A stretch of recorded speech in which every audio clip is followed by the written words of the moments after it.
Me and Danny. Growing Up in Small Town America by Michael Serza. Dedication. This little volume is humbly dedicated to best friends everywhere, especially those of us whose minds sometimes wander over to considerations about such lofty things as the elasticity of time, who find it curious as to why the hours seem to fly by when we're at a particularly awesome party or on a long-awaited vacation, yet drag like crazy at the dentist. Could it be that the escapades of a long-ago time are nearer than we think? Acknowledgements. I wish to thank my mother, Antoinette, my dad, Frank, my brothers, Robert, Paul, and Felix, and my sister, Fran. I also want to thank my children, Erica and Zach, my former spouse, Barbara, my wife and editor, Christy, and all my friends. For without you, all of you, I would not be who I am today. And of course, my friend Danny and his big brother, Charlie, wherever they are. Author's note. Although all the events in this story are true, some of the details might be a little sketchy, owing to the decades that have passed. Also, some of the names have been changed to protect the innocent. You know who you are. Introduction. Many years ago, I had a best friend. His name was Danny Wiggins, and he lived a few streets from my back door. If I cut crosslots behind my house, I could be there in 2 minutes flat. The town in which we lived is still there. It's called Seneca Falls, and it lies in upstate New York, kind of halfway between Syracuse and Rochester. The name was always a bit of a mystery. Some said it was named after a great Native American who, legend has it, fell from a high precipice somewhere nearby. Personally, I hope this isn't the case. I figure they've suffered enough already without making it any worse for supposing. Another idea, perhaps more historically accurate, was that there was once a tiny falls in the middle of the main waterway that flows through the village.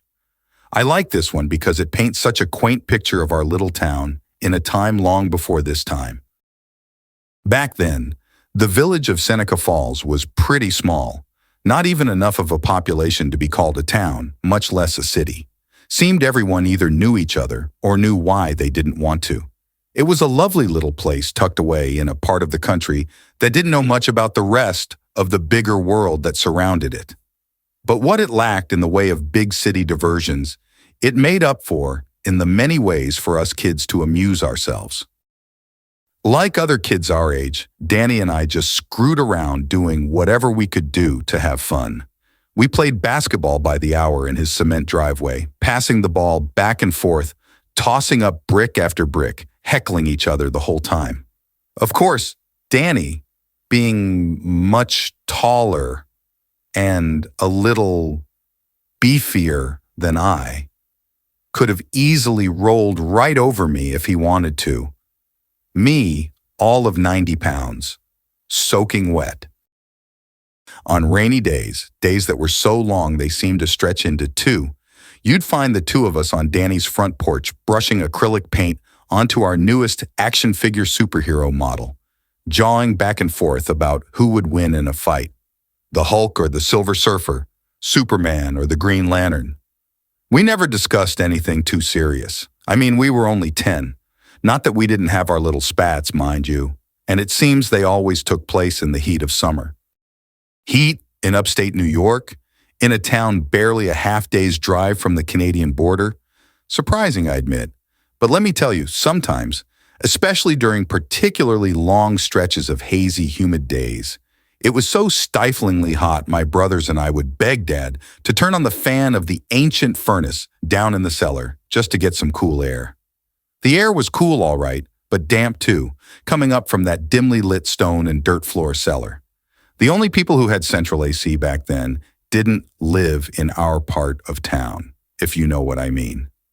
But even with the cellar fan, by the 4th or 5th hot as blazes day in a row, we'd all want to just go jump in the lake, literally. But did we have a lake? Oh my, did we ever? Cayuga Lake, an amazing body of water, some 45 miles long and 400 feet deep, is a huge, clean, freshwater oasis. In addition to its crazy large size, it also has a rather unusual attribute, its shoreline. At water's edge, where you'd expect to find sand or rocks, there are thousands and thousands of gray stones. What's the big deal about stones around a lake? Well, they were all flat, not just some of them, all of them, like a zillion little gray pancakes. Turns out, this was the work of prehistoric ice cubes the size of Texas that rolled through the area, cutting deep grooves in the earth as they went. Or so my dad used to tell me. Now, what made these stone pancakes so special was the game we played with them. We picked them up and tossed them into the water. What's the big deal with that? Well, it's true all we did was throw them. Remember, this was 1962, before devices with tiny buttons and bright screens.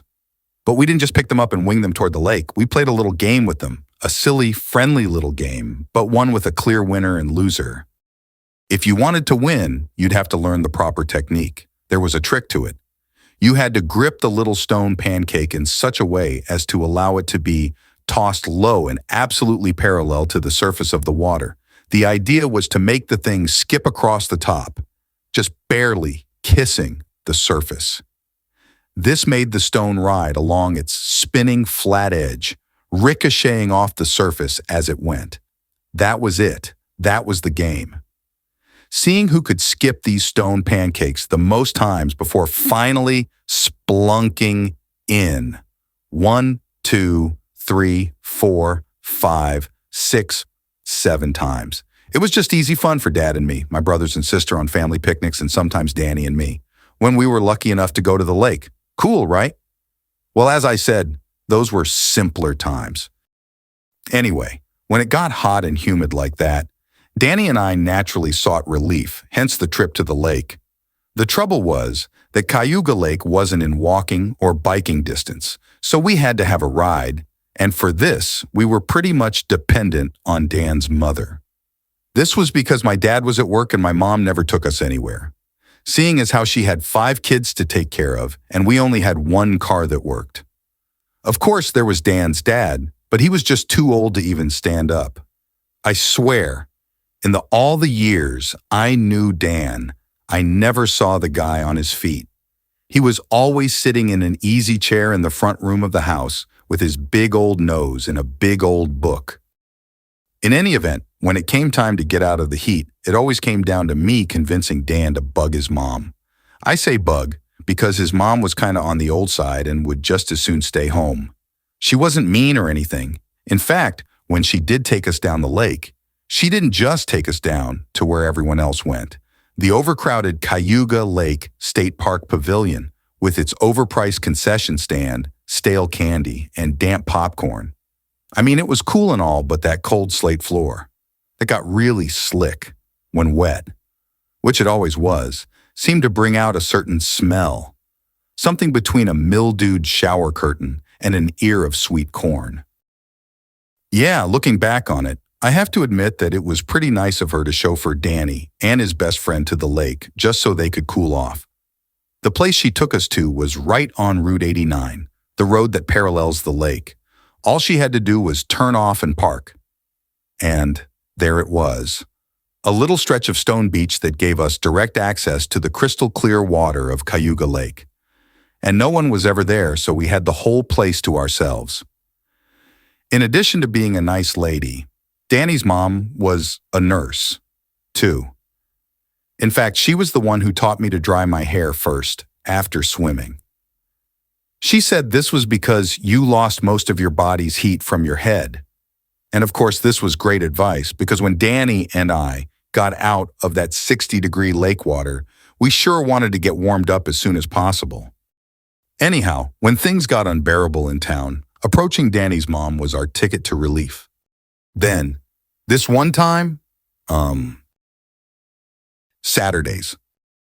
Looking back across these 6 decades, it feels like the sun was always shining. But I guess this is just my selective memory. It did rain occasionally, of course. And on these rainy days, my best friend and I would break out the acrylic paints and that nasty brain-eating glue that smelled so good. Hour after dreamy hour, Danny and I would work on our models. I remember the dark gray sky, The lazy sound of rain on the wide porch windows, the cool, damp summer air, the idle chatter. Good stuff. This one time, Dan and I were on his front porch. One of those enclosed deals where it was originally just a porch open to the air, then walls and windows put in to stop the bugs in the summer and the cold in the winter. It was a Saturday morning. We'd already finished watching our favorite cartoons and were fixing to shoot some baskets. The weather had other plans. As we ran out the back door toward the driveway, the skies opened up. It was raining hard now. Plan B. Out came our models and our paints, and before you could say George Jetson, we were brushing fresh paint onto our most recent action figures. Hulk for him, Superman for me. So do you think your mom's gonna take us swimming or not? Silence. Did you hear me? What? I said, are we going swimming tomorrow or not? I gotta know, because I need to ask my mom if it's okay. Okay to do what? Dan asked without looking up. To go swimming for the millionth time. Well, is she? Is who? Your mom? Is she gonna take us swimming? Jeez, Dan, what's the matter with you? Me? Nothing. Why? Never mind. Never mind what? What did you say, for crying out loud? I just wanted to know if you asked your mom yet. Ask her what? For crying in the rain! Never mind what? Look, Dan, all I want to know is, are we going swimming tomorrow or not? Oh, okay, I'll ask her. When? When what? Jeez, Dan, you got potatoes in your ears or what? When are you going to ask your mom? I gotta know so I can ask mine if it's okay. Okay? Okay, you don't have to yell. What's with you today anyway? Pass me the green, will you? I need the green. Here. I said, handing him the little glass bottle of Gallant Green. A few minutes of silence. Looks like we're gonna need more blue pretty soon. Yeah. He said. I'll tell my mom to get some on the way to the lake. Wait, you mean we're going? Well, sure. I asked her last night. In the kitchen with Dad. As I said, I was only 10, so most of my Saturdays were my own. I loved getting up and going over to Danny's on Saturday just because it was fun. School was over for a few days, and I had an entire weekend ahead of me.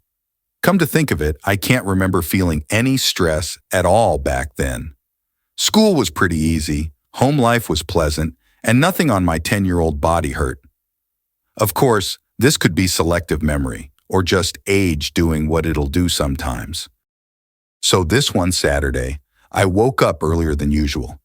I had a big day ahead of me. I stumbled down the stairs, taking two at a time, just barely missing the post at the end of the railing.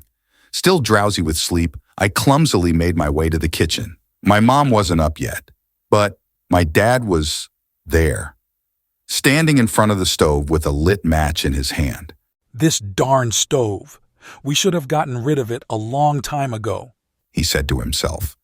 He bent down and turned the black knob on the front of our huge gas stove, a relic of the post-war era. White enamel, 3 feet wide, old-style clock, with hands and a timer, glass-windowed oven. He was peering steadily at the front burner, holding his breath, waiting for something to happen. "Come on, start," he said through clenched teeth. All of a sudden, a yellow-blue flame burst out of the front burner. Poof! Dad bolted upright, taking a step backwards at the same time. I could tell that despite nearly getting singed, he was pleased. "Whoa!" he said. "Almost got me that time. Close, but no cigar, baby." Up until now, he had been so engrossed in his efforts to ignite the burner, he hadn't noticed that I was standing behind him. "Oh, Mike!" Morning, Dad. "Didn't see you. So what's got you up so early this morning? Hot date?" Very funny, Dad. No, just going over to Danny's. "Then why so early?" Danny and I are going to play some golf. He's ahead in the tournament, and I just gotta get even. "Tournament, huh? You mean on that homemade golf course that Dan's brother dug into their backyard? Can't believe his parents let him carve it up like that. All those holes. What are they?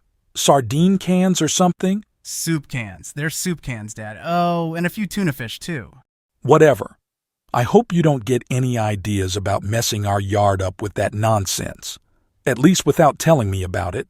Come to think of it, I guess, if it's done right. Wow. That would be great. Our very own par 3 golf course. Hold on now, sport. I didn't say... Yeah, I know. I won't hold my breath. I didn't know it then, but as it turned out, I didn't have to hold my breath very long. By summer's end, Dad and I had built our own 9-hole course that stretched from the front yard, through the side yard, and into the backyard. It was even better than the one that Charlie built. Did you say something about a tournament? Sounds pretty serious. Did you put a wager on it? Heck yeah. And I'm a little nervous because Dan's been hitting the ball pretty good lately. That and the fact that there's a king-size Snickers bar riding on this one. High-stakes game, then. So, why so early? Gonna get some practice in before the big game? I wish. No, it's his brother Charlie again. We have to play before he gets up so he doesn't get mad. He's such a pain about his precious par 3 course. You'd think it was one of those country clubs you see on television or something. He's worried we'll wreck it. I guess. One time, he got so furious with us that he chased us all the way to the school before he gave up. I don't know how you could hurt a bunch of soup cans dug into the ground, but I guess he's just peculiar like that. Wow, big word, peculiar. Know what it means? Sure I do. Danny's dad always uses words like that. It means weird, kind of like him. Well, that's not very nice to say. Mom know where you're going? Sure, it's where I go every Saturday morning. All the same, better let her know before you take off. Aw, Dad, can't you tell her? I gotta get going. Okay, just leave her a note then. You know how she gets when she doesn't know where you kids are. I know, but geez, I've been going over to Dan's every Saturday for 100 years and... Michael! Okay, I'll leave her a note. Where's some paper? Over there by the phone. So I scribbled out a note to my mom, said goodbye to Dad, and ran off through the backyard to Danny's. Charlie makes an entrance. When I got over to Danny's house on Clinton Street, I was dismayed to see that Charlie was outside in the driveway. I thought that was odd because he hardly ever got up before noon on Saturdays. My heart sank because of what this might mean to our golf game. No way would Charlie let us play now. Anticipating the worst, I went around the back to the mudroom, a weird little gray room in the back of the house that served as a main entrance and where everybody left their boots and coats before going into the kitchen. Danny's house wasn't locked. No one's was back then, so I just turned the white porcelain knob on the back door and let myself in. Danny was sitting on a low wooden bench just inside the door putting his sneakers on. He looked up and grimaced. I guessed he wasn't happy that his brother was up either. What's your brother doing up? Oh, he's helping Mom and Dad. Helping them do what? I don't know, something about his friend Daryl. Well, what about Daryl? Is he in some kind of trouble or something? Daryl was Charlie's buddy, who, although the same age as Charlie, never seemed to act like it. How should I know? Geez, get off my back, will ya? Danny wasn't such a good sport about his brother. I mean, I suppose he loved him and all, but he sure didn't seem to like him much. That always surprised me because they were so far apart in age, almost like Charlie was his uncle or something. Not only that, unlike my house, they had separate rooms. They didn't have to sleep in the same room like I had to do with my brother. Heck, they didn't have to sleep in the same bed like I did with my brother. And yet, they fought just like we did. Go figure. Does this mean we can't play golf? I asked, afraid of the response. How should I know? Look, do you want me to just go home or what? He was being so cranky, I thought maybe I'd just as soon take off. No, don't go. Sorry, Mike. I'm just frustrated, that's all. It seems that every time we make plans, big fat Charlie has to go and ruin it. Just then, we heard his mom call from the front of the house. Charlie, are you ready to go? Dan and I jerked our heads toward the voice and held our breath. Did this mean Charlie was leaving? His mom called out again. Charlie. Yeah, I'm here. Quit yelling, will ya? Well, are you ready or not? Yeah, I'm ready. Is Dad coming? Silence. Hey, Ma. Is Dad coming? A word about Danny's dad. He was older than my dad, a lot older. In fact, I remember thinking that he kind of looked and acted like he could have been Dan's grandfather instead of his father. He never spoke, to me anyway. His face was like a muddy road, all rutted up with a huge furrow in his brow. He had eyes that were always sort of half closed, like he was sleepy or something. I guess maybe that was because he was such a voracious reader. He ate books, one after another. I don't know, maybe he was some sort of professor or something, before he got to be an old geezer. Looking back on it, he was probably just a kind, gentle soul who was simply living his life, one day at a time, bringing all he was to all he is, Your dad is on his way out. yelled his mom. He's just got to put his sweater on. Dan and I looked up at the same time. Our eyes met. We nodded in triumph. Yes, they were heading out. It looked like we were going to get to play after all. I could taste that Snickers bar already. Wait, golf? As I said, Seneca Falls was a small town back then, and there weren't a million ways to have fun, not like there are today. Still, we had a great time playing catch in the street, touch football in the back lot, red light, green light, hide and seek, and kick the can with the neighbor kids. Things like that. Then there were team sports. Little League baseball was one of the more accessible team sports. But even this sport wasn't a bed of roses for me. Why? Because in those days, baseball fields, at least the kind that kids got to play on, weren't the well-groomed deals they are today. The infield was just coarse gravel, the kind you find at a construction site, and the ball, that hard, white, stitched-up missile of a thing, kept finding an odd-shaped piece of that gravel, ricocheting unexpectedly and smacking me in the puss. A lot. Still, I love playing baseball. That is, until the aforementioned stitched-up missile of things succeeded in breaking my nose. Yeah, that was it. Time to move on to another sport. I needed to find one that was safer, preferably one in which the ball didn't threaten me. Enter golf. Before I met Danny, I knew no one who played the game. Oh, I'd seen it from time to time on the TV when my dad would watch it on Sundays in the dead of winter, more for a psychological lift, evidence that somewhere things were green and sunny instead of white and desolate, than a passionate interest in the game itself. Nonetheless, and as unusual as it seems, golf was the new baseball. And Danny and I played it every chance we got. Now, it seems pretty random, to me at least, that golf should have taken on such an important role in my childhood. I mean, the sport wasn't exactly made available to everyone, not like baseball, where you needed only a mitt, a ball, and a bat. Golf was a little on the expensive side.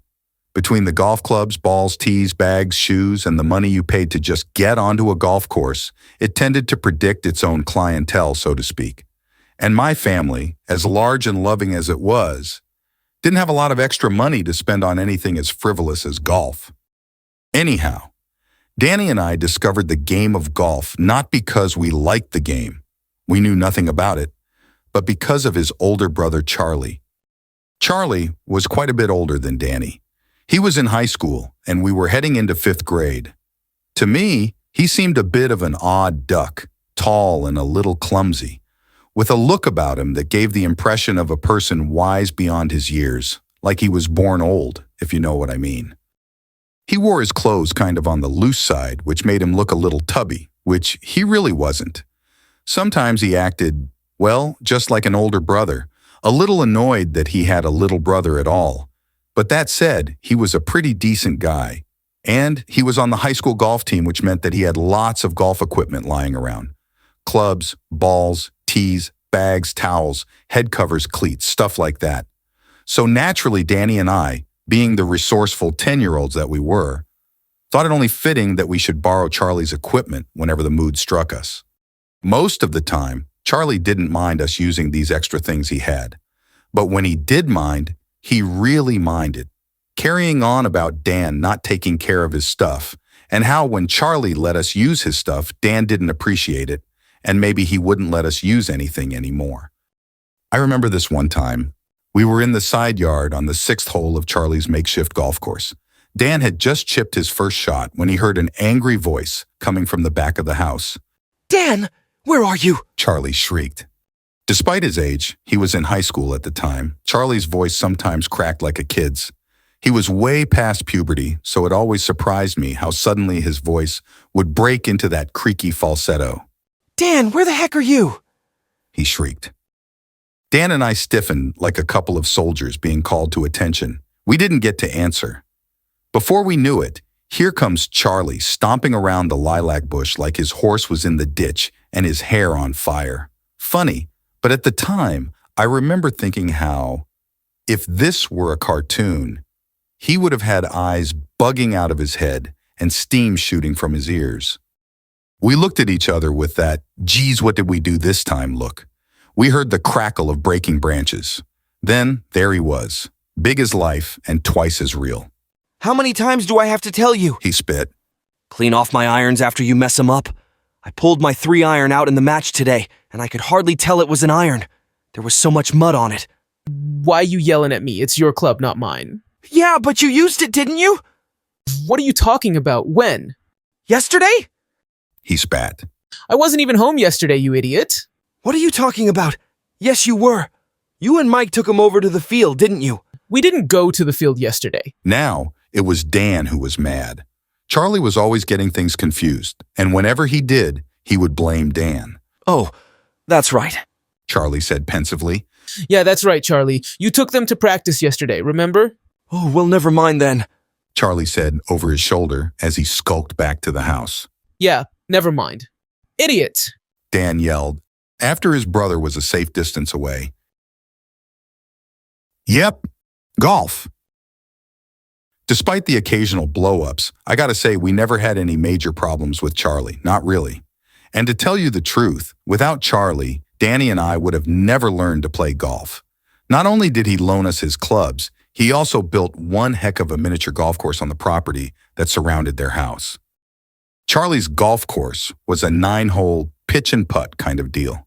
Here in the Northeast, we call them par 3 courses, on account of you're supposed to make it to the hole in 3 shots or less. The holes on his homemade course were empty soup and tuna fish cans sunk into the ground, flush with the grass. The course was spread out among the trees, bushes, and the one garden shed his father built. Starting in the backyard, 10 feet from the mudroom steps, it had 9 holes, each one of them different in terms of normal backyard hazards. Mud puddles, thorn bushes, low-hanging tree limbs. For example, the first hole was one of the longest on the course, but not very tough, not like the 7th. The 7th was short, but had some serious hazards. High pricker bushes on both sides, a shallow depression that was always wet, stuff like that. The idea of our game was to start at the first hole and basically see how many strokes it took to hit the ball into the hole. The one with the fewest strokes, shots, at the end of 9 holes, won. What made it really cool was that it was real golf. Thanks to Charlie, we got to use real golf clubs, not some homemade deals we'd slapped together in the shed. We actually got to play golf the way real golfers play on real golf courses. Also, it was right there in the lawn around the house, which meant we could play almost any time we wanted to. And just like real golf, there were some pretty demanding skills involved. It was both cool and challenging at the same time, in other words, fun. For example, because the course had just 9 short holes, just one bad shot could cost us the match. Every shot counted. We couldn't afford to make any big mistakes. If our concentration lapsed during a swing, even for a moment, it could cost us big time. And when the stakes were as high as a 10-cent Snickers bar, well, eye-hand coordination was key as well. To make a decent shot, the club had to strike the ball at precisely the right time and at the right angle. If the club face hit the ball at the wrong angle, the direction the ball traveled could end up being way off. A player's swing was vital to the outcome of the match from the very start. The first shot, called the tee shot, is very important because it can sometimes determine the outcome of the hole. If the shot goes too far, chances are very good that the ball will be unplayable on account of the fact that the course is really just someone's backyard. It could land in a ditch or end up lodged in a bush or something. Either way, you're really hard-pressed to come up with a good follow-up shot. But despite the skill aspect of the game, sometimes a good shot on Charlie's course could be just plain old dumb luck. This was because unlike a professional golf course, which is well-groomed and manicured, our par 3 course was rough and ungroomed. It had all the imperfections you'd expect to find in anyone's backyard. Sticks, stones, bushes, trees, dandelions, ruts, little toy cars, toads, moles, and who knows what else. So in addition to skill, it also helped when just by luck, you got a good bounce after hitting one of these. Nothing pleased us more than seeing a badly hit ball land smack dab on some random tree branch than watching it ricochet off toward the hole. Boy, that kind of dumb luck would make us howl every time, no matter whose shot it was. In addition to all of this, there was the weather. Sometimes rain, sometimes snow. Yes, we played in the snow, sometimes wind. If it was raining, the course got so muddy. We ended up spending more time wiping our clubs off than actually swinging them. If it was snowing, it was hard to find the ball, even if it landed right in front of us. White on white, you know. And wind was just a wild card, sometimes working in our favor, sometimes not. Well, when the Snickers bar match finally arrived, the day dawned without a cloud in the sky. No rain, no wind. It was a real humdinger, let me tell you. And in addition to good weather, we also had a course that was in as good shape as it ever was on account of Charlie having mowed the day before. The conditions were perfect for the big game. Taking up our positions on the first tee, we shot fingers to see who was going to get to hit first. 1, 2, 3, shoot. Danny won with 4 fingers to my 2. He lined up his shot, took a swing, and smacked it. It was a good one, landing just 3 feet from the hole. I was up against it right off the bat. I took my stance with the ball a little to the right of center, just the way I like it. After taking a deep breath, I began my backswing. As my club was heading down toward the ball, a car went by. Now it just so happened that the first tee was right next to the sidewalk that ran along Mindurst Street, so when the horn went off, it was as if we were standing right next to it. Of course I hadn't seen the car coming, so the sound scared the heck out of me. I must have jerked my arms when the horn started blaring, because when the club hit the ball, instead of going straight toward the hole, the ball sailed right over the hedge and into the neighbor's yard. I looked up quickly. I wanted to see who was driving this car that caused me to blow my shot. I must have had a comical look on my face, because no sooner that I raised my head than Danny burst out laughing. He could hardly talk, he was laughing so hysterically. Oh man. Now there's one for the books. Real pretty. Oh, nice, Dan. Thanks a lot. I sputtered. I blow just 1 shot and you laugh. Thanks a lot, pal. I'll remember that. No, He said. it was just that you looked so mad. Your face was all contorted. It was like you had steam blowing out your ears like Bugs Bunny or something. He continued to laugh at me until I asked him who it was that made me miss the shot. He stopped laughing and said, Oh, that was Daryl, Charlie's buddy. He always blows his horn when he passes the house. You know, just in case Charlie's home. My dad hates it. Gosh, it seems even when Charlie's not home, he causes some sort of trouble for us. I complained. Haha. Yeah, I guess you're right. Let's play. You can take that one over if you want to. Really? Neat, thanks. But if I were you, I think I'd wait until there's no cars going by. Dan said. Dan went on to win that first hole, even after I got to take that horrible first shot over. The next hole was a short one. It began just to the right of a big pricker bush and headed straight for an old apple tree by the basketball hoop. All right, you're up. I said to Dan as we walked to the starting point. Don't get cocky now. The day's young. Dan picked up his 9-iron and swung a few times for practice. He looked hard toward the hole. We never really knew exactly where the holes were located, kind of tough sticking flags into rusty old soup cans. He took a few more practice strokes. You gonna hit the ball at some point? Keep your shirt on, will ya? It's on already, so is this tournament. All right, here goes. Dan swung his 9-iron. But instead of hitting the ball, it scrubbed the grass just in front of it. This sent the ball scudding along the ground, stopping not more than 5 feet in front of us. Dan grunted. Man, that's what I get for hurrying. You want a mulligan on that one? I asked. Meaning, do you want to take another shot without being penalized? Is that okay? He asked. Sure, I suppose so. We just started and we're sort of getting warmed up. Thanks. Dan said. But what do you say we don't allow mulligans from now on? Just so we can, finish this game before we're both in wheelchairs. Dan chuckled. You got it. Dan went on to win that hole as well. He had a 5. I flubbed my first shot again, and it took me 6 strokes to make into the hole. The following hole was a much longer one, extending from that old apple tree near the basketball hoop all the way to the treehouse. Dan's first shot was a good one, but his next one landed in the lilac trees near the driveway. My first shot was a doozy, landing just a few feet from the hole. Man, that was a great shot. Dan said. Kind of like you had that one on a string and the hole just pulled it ahead. Thanks. Pure skill is what that was. I said, sticking out my 10-year-old chest.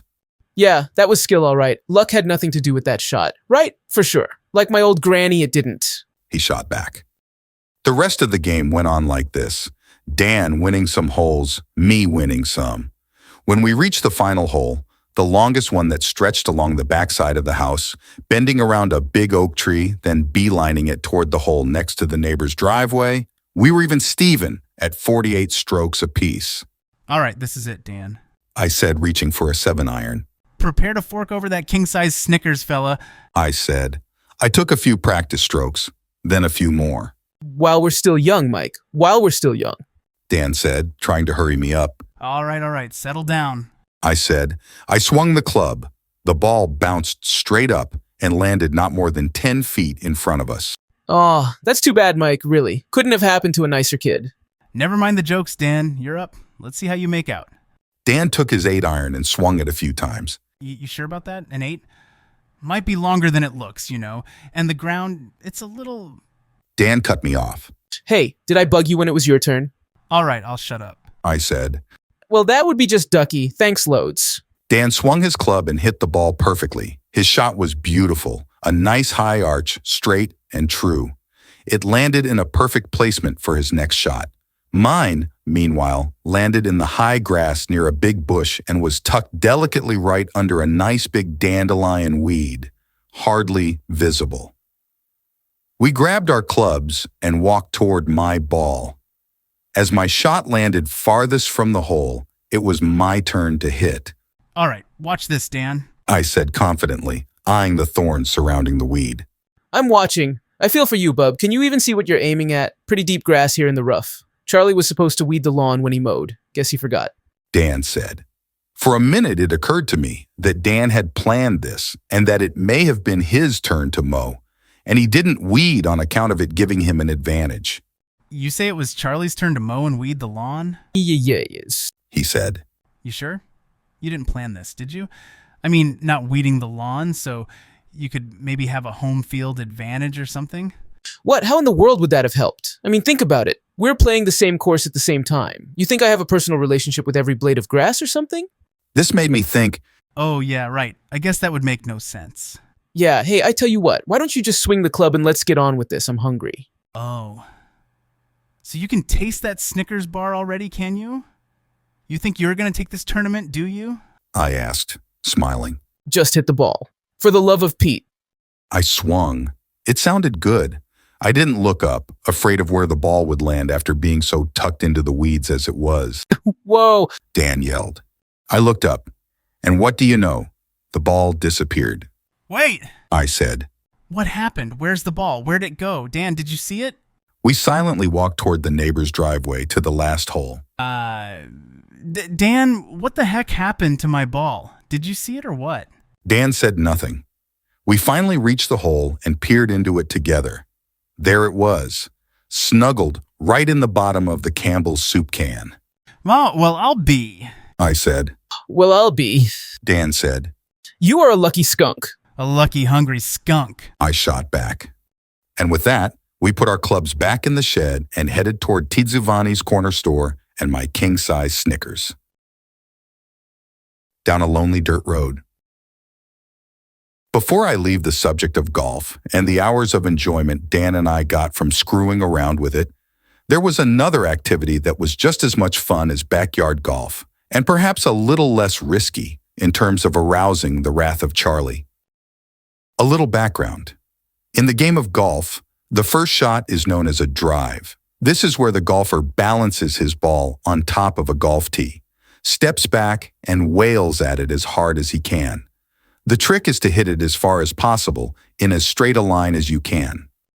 Seeing as how the Wiggins' yard wasn't big enough, that is without one of us expert golfers shanking a ball right through one of the neighbor's window, we had to find another place to practice our drives. It didn't take us long to come up with the perfect place. Our old school, Frank M. Knight Elementary, was just down the street a few blocks. The playground was surrounded by a huge field that put plenty of space between our golf balls and the school's windows.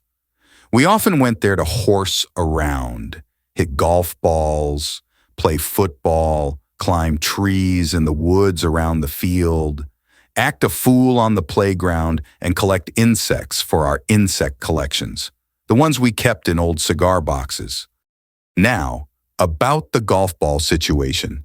After a few practice sessions over at Frank Knight, spraying them all over the place, losing lots of them in the tall weeds bordering the field, it became obvious that we'd have to have lots and lots of them if we were going to continue playing. At first, we borrowed a few from Charlie's stash, but after catching us palming a few from his golf bag and going a little nuts yelling at us, threatening to take away access to his beloved backyard golf course, Charlie came up with a plan. He started counting all his golf balls, even the sliced-up ones. Danny and I were cut off. It was a lesson well learned. Don't be messing with Charlie's golf balls. Not if you want to keep playing tournaments on his homemade course. We needed golf balls. This was clear. But we no longer had access to Charlie's stash, and we certainly couldn't buy them. We were only 10 and had no money to speak of. So we had to find a place where we could find them. Where? Well, where else? Where actual golfers play golf, on an actual golf course. It was easy to figure out which one, on account of back then, we only had one, the Seneca Falls Country Club. It was a cinch that we weren't the only ones who couldn't hit balls in a straight line. So by golly, that's where we should go. Now, to help us figure out just how this would work, we took a chance. We asked the only real golfer we knew, Charlie.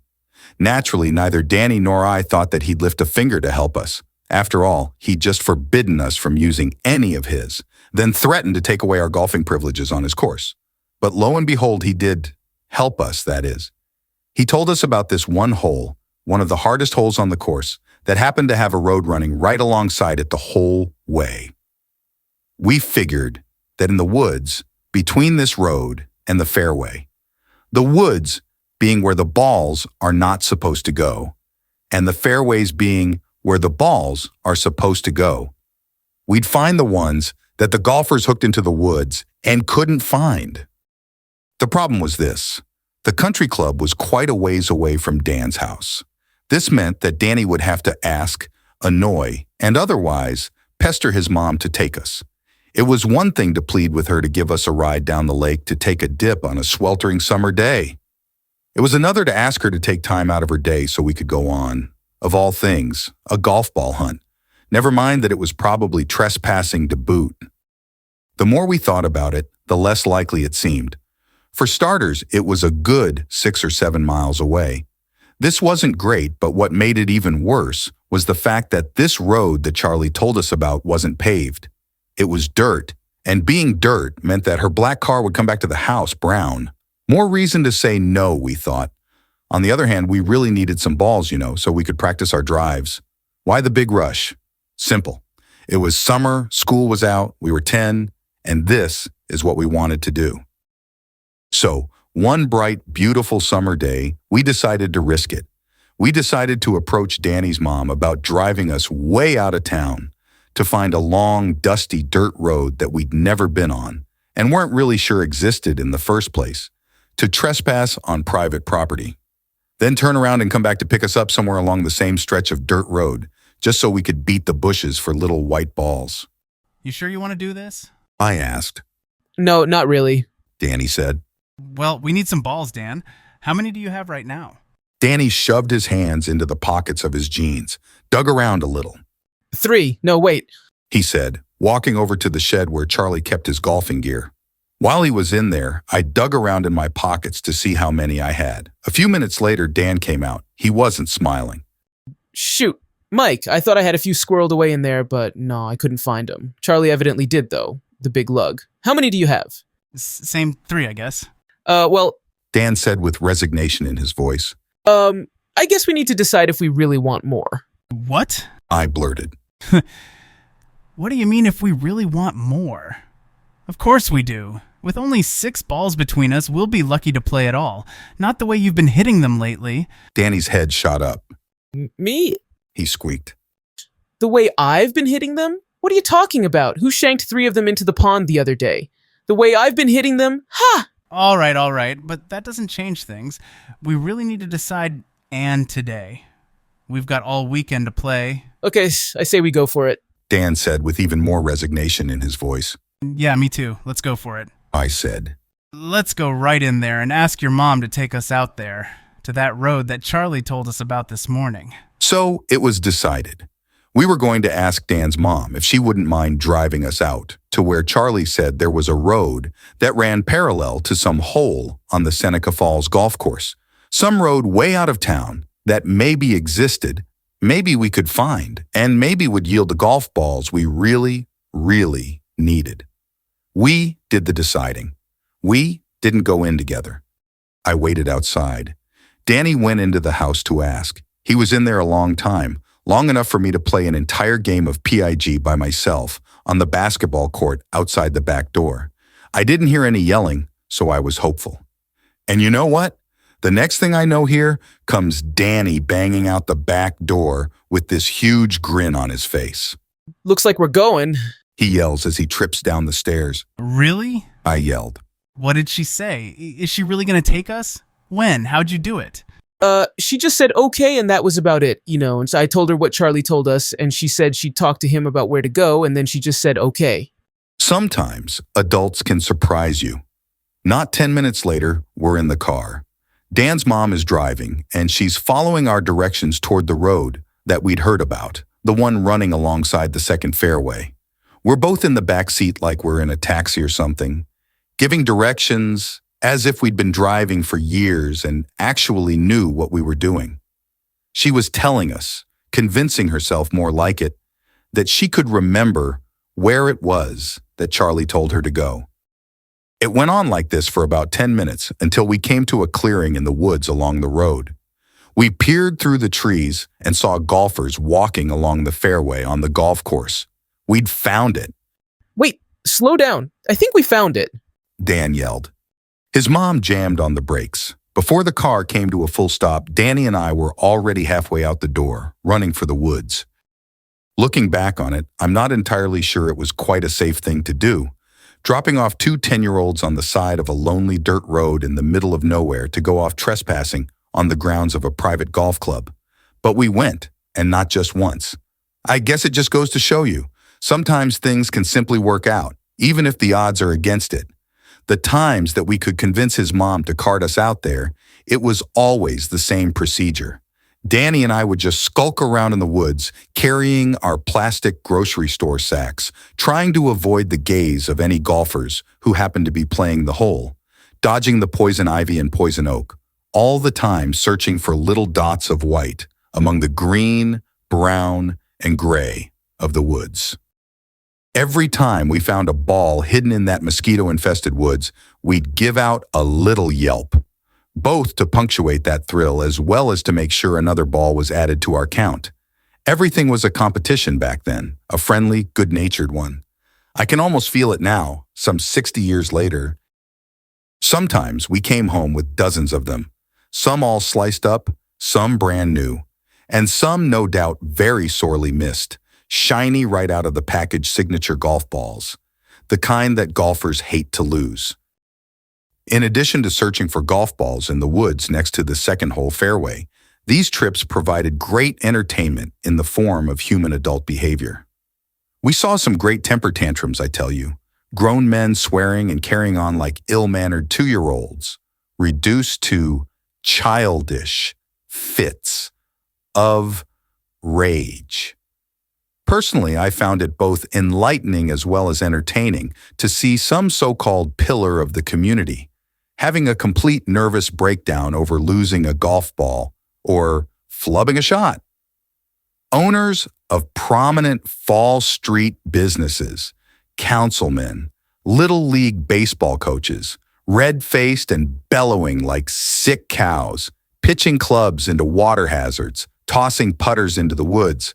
It was great fun for me, at 10, to see guys decades older and presumably more mature, acting my age instead of theirs. Boy, you couldn't pay to see a show like that. The Tree Fort. One of the most exciting things Danny and I ever did together was to build our tree fort. We were at the age when boys just have to build a tree fort. It's just something that you have to do, like a biological necessity. If you opened up any 10-year-old boy on the planet, you'd find a gene that looked something like a miniature fort. We were no exception. We built this fort all by ourselves in a grand old apple tree in Danny's backyard, on the property line as far away from his house as one could get without trespassing onto the neighbor's yard. Mind you, neither one of us really knew one end of a hammer from the other. That didn't faze us in the least. We were going to build a tree fort, no matter what, plain and simple. So every day after school, Danny and I would take a beat-up radio flyer red wagon and go on long searches for scraps of building materials.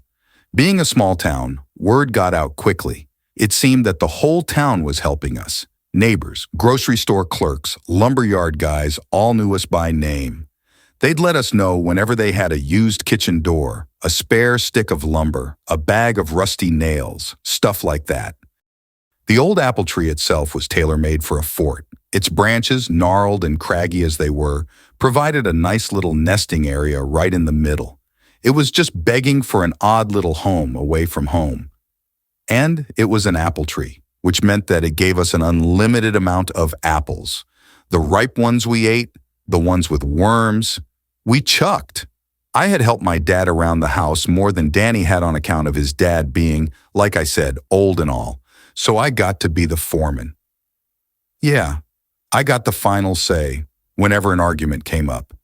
Questions of bracing, nail size, branch selection. We hardly ever used a saw. Maybe we didn't have one. Maybe our 10-year-old skills weren't up to the task. I don't remember. In any event, it meant that Danny and I had to use all the stuff people gave us the way they gave it. As my dear mother would always say, beggars can't be choosers. If Mr. Lipinski gave us a splintery 10-foot plank, we'd find a place for it as it was. Mr. Jenkins's kitchen door remained a kitchen door, except now it was a floor. Mrs. Delafave's garage door panel stayed a garage door panel until it was nailed up as a wall. Our fort didn't happen overnight. Working after school till dinner time and Saturdays after cartoons, it was weeks until it was finished. But boy, it was a pretty snazzy place, I must say. 3 floors, a trap door, a foolproof enemy-resistant front entrance, 3 windows, and a sun deck. Awesome! Of course, the floors weren't level. The walls leaned in and out, and the makeshift roof kept the snow out, but not the rain. Yet, warts and all, it was all ours. Danny and I built the mother of all tree forts. It was our fortress. Before climbing up into the fort, we'd first stop down at our corner candy store, Tizzavani's Red and White. Tizzavani's was just a block away from Danny's place, on the corner of Daniels and Mendersi streets. It was one of those neighborhood stores that were so prevalent back in the day. Every neighborhood had one. Sometimes they were just someone's front porch that they loaded up with boxes of penny candy, the kind that kids could afford. Sometimes they were actual grocery stores stocked with staples such as bread, milk, eggs, flour, and sugar, the stuff that your mom could ask you to jump on your bike and get. Now penny candy, what a thing that was. Candy that cost a penny. Imagine, I could go in with a nickel, which equaled a deposit from a single empty Coke bottle I found on the street somewhere, and come out with a pocket full of Fireballs, caramels, Mary Janes, taffy, Boston baked beans, or a million other confections. Back then, candy bars cost a dime, and not the little ones, but the king-size bars. Fireballs 2 for a penny, 10-cent candy bars, and nickel Cokes. Life was good. Anyway, and that neighborhood store of ours, what a great place to go. The building itself stands out in my memory. It was brick, and on long summer days when daylight edged closer to dusk and it was getting on time to go home, I remember the way the side of the building used to turn brownish orange. Funny, of all the things that happen in a lifetime, the things that linger in memory.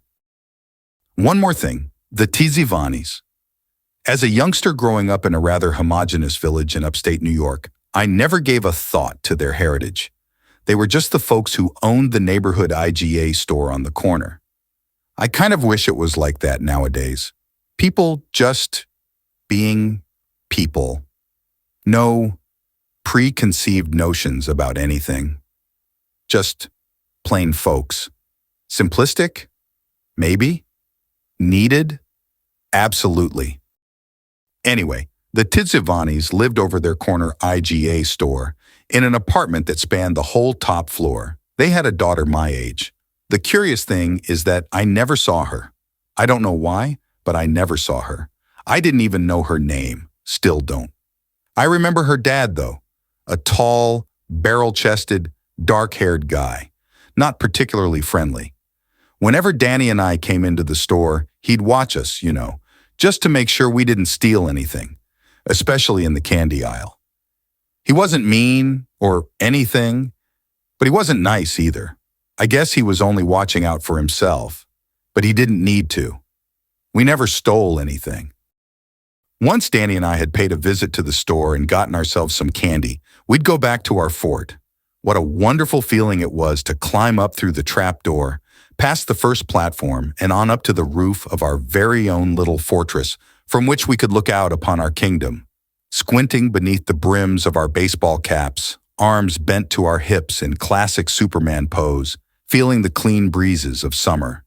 There we'd remain, silent except for the munching of candy bars, the slurping of glass-bottled Cokes, and the rustling of comic book pages. Speaking of comic books, Danny and I saw eye to eye on lots of stuff, but we parted company when it came to our choice of comic book superheroes. My favorite comic was the Fantastic Four. Like all of us back then, superhero and citizen alike, the Fantastic Four's main job was defending truth, justice, and the American way. Having gained their superpowers because of an overexposure to cosmic rays during a scientific space voyage. They each had different powers. 3 of them were family members. Ben was just a friend, a grumpy, heart of gold, gentle giant type friend. He was my favorite, don't get me wrong. The others could do some cool stuff too. Turn themselves into fire, stretch into any shape or size, be invisible. But I really liked Ben's sentimental approach to eliminating evil. Whenever he had to crush or stomp an evildoer, he did it with a kindness that bordered on compassion. Dan liked Superman. He could fly, and he could make diamonds out of lumps of coal and whatnot. But as I tried to tell him 1,000 times, he was only one guy, whereas the Fantastic Four were, well, 4. They could beat Superman up with one hand tied behind their backs.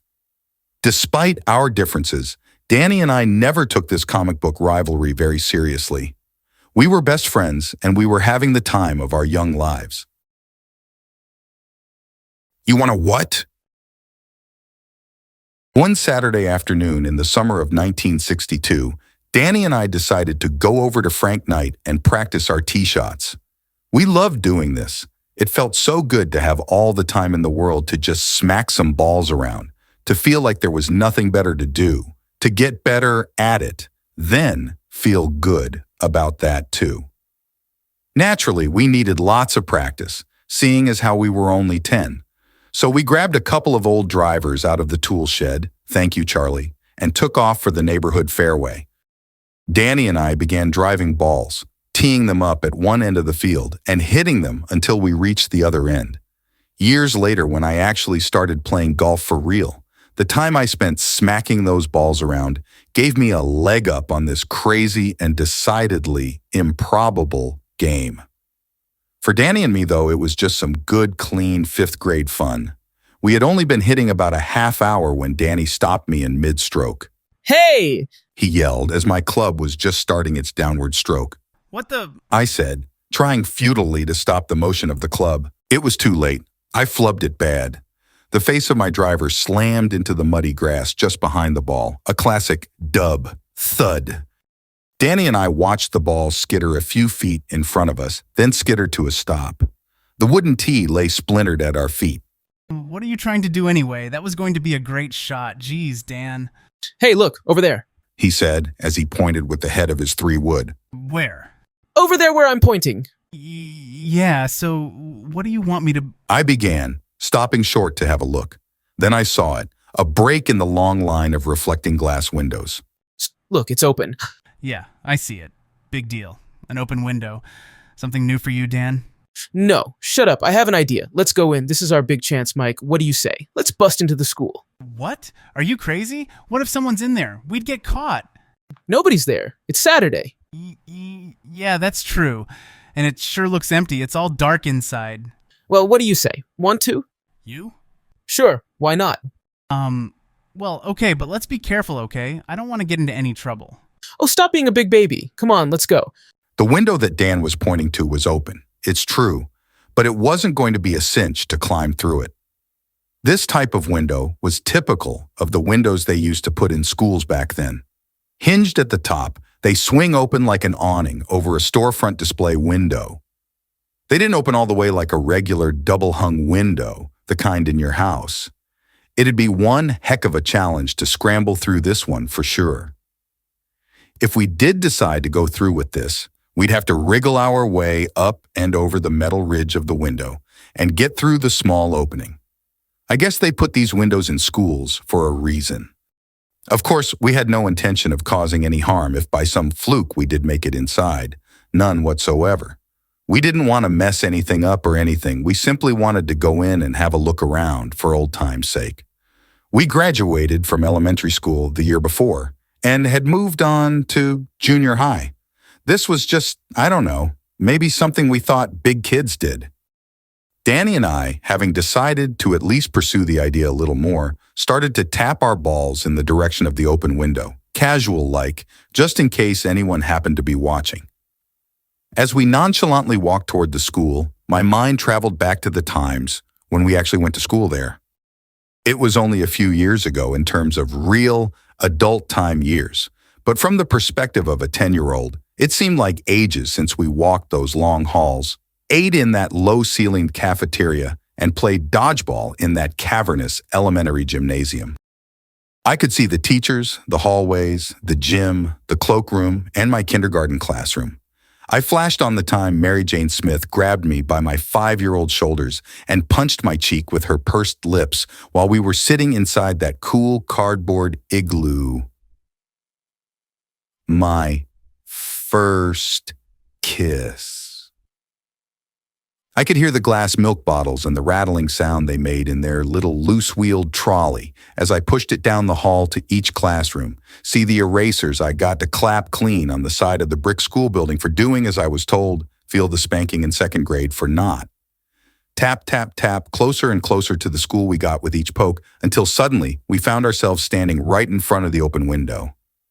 I looked at our old school. It seemed smaller to me somehow. Maybe I was feeling bigger. Danny and I turned away from the school and scanned the area. Left to right, right to left, as far we could see. We looked back at each other. Our eyes met, and we each gave a silent nod as if to say, "Okay, this is it. You really want to do this? There's no turning back once we touch this building." Then without a word, Danny dropped his clubs and jumped up onto the sill of the open window. He balanced himself there for a moment, changed his grip on the top of the window frame, then jammed his upper torso into the opening. We were making this up as we went along, so we had no idea if it was even possible. Heck, for all we knew, we'd end up getting stuck, then having to run for help. This could be bad. Danny paused for a moment, then with one last push, he scrambled up and into the open window, smashing his knees, ankles, and head on the metal framework. Ugh! He managed to change his grip again, and pulling with all his might, squeezed through the opening and onto the floor inside, taking what sounded like a whole library of books with him. Holy cow, I thought. We're really doing this. There's really no turning back now. I have to do what Danny just did. We're breaking into our old school. With my heart pounding and my mind reeling, I jumped up onto the sill like Danny did, grabbed whatever I could, and wedged my body into the window opening. That's when I heard a loud... My t-shirt had gotten snagged on one of the metal pieces of the window frame. Dan, I hissed in a loud whisper. I'm caught. I can't move. Jeez. He whispered. Keep quiet, will ya? You want to get us caught? Wait, I see the problem. Hold on. Just stay still. Yeah, okay, like that's easy. I'm caught. Do something. Keep your shirt on, will ya? I gotta think. A thought streaks across my mind. Keep your shirt on. That's funny. Or at least it would be if I wasn't in this mess. What the heck am I doing breaking into a public building? I don't want a criminal record for crying out loud. Okay, this is awesome. From inside the school, Danny reached up through the open window. But the angle was so severe, he couldn't find where my shirt was caught. I was halfway in and halfway out. I suddenly realized that anyone who happened to be passing by would be able to see me. Dan, what do we do? I can't move. I'm stuck. I realized that my voice was much louder than it should have been, but a moment of terror seized me. I couldn't help it. Stay still, will ya? I'm working on it. Come on, hurry up. They can see me. Who? Who can see you? Is someone out there? Jeez, Mike, is someone out there? I don't know. I can't see. I can't move to look around behind me. Hurry up, hurry up.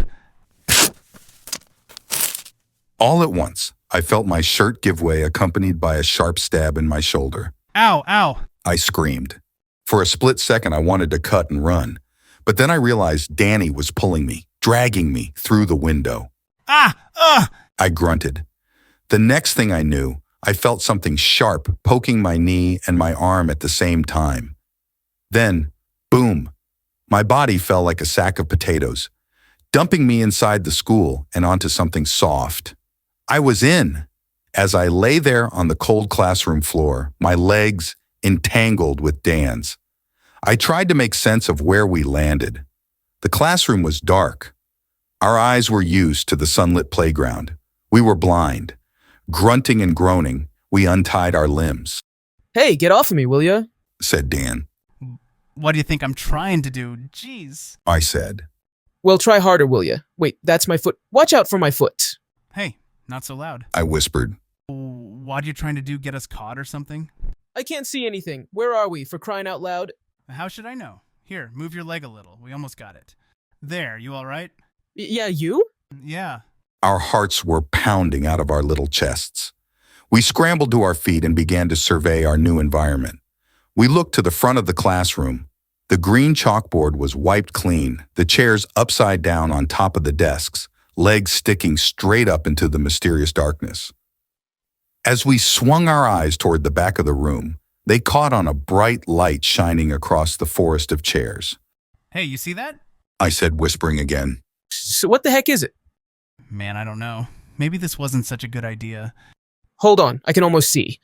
Dan said, rubbing his eyes. Neither Danny nor I seemed to be able to move. Our PF flyers stuck fast to the cold floor right inside the windows through which we had just tumbled. Dan? What? Maybe we should just get out of here, huh? I said, still trying to adjust to the darkness. I peered through the skinny window of the classroom door. It was incredibly bright. No, come on, let's take a look out there. He said, and began walking toward the door. With our eyes opened as wide as possible, we picked our way gingerly through the desks and chairs of the dark classroom. We were careful not to snag our t-shirts on a chair leg, remembering what a racket they made when they fell off the desks. As we edged closer to the door, the bright light pouring from the classroom door's window blinded us momentarily. Jeez, that's bright. Dan said between clenched teeth. Yeah, hey, look out for that wastebasket. I half yelled. It was too late. Dan's foot caught it broadside and sent it scudding loudly across the polished floor. It stopped when it hit a metal supply cabinet. Crash, shish, blam. We held our breath. If someone was in the school, they sure as heck heard that. Silence. We stood stock still like a couple of cigar store Indians, our ears straining, listening for a reason to hightail it back outside. Suddenly, I felt hot all over. The thought of trying to stuff myself back through that window was not very appealing. It was tough enough getting in. What if I couldn't do it? I began to sweat. Nice going! I hissed.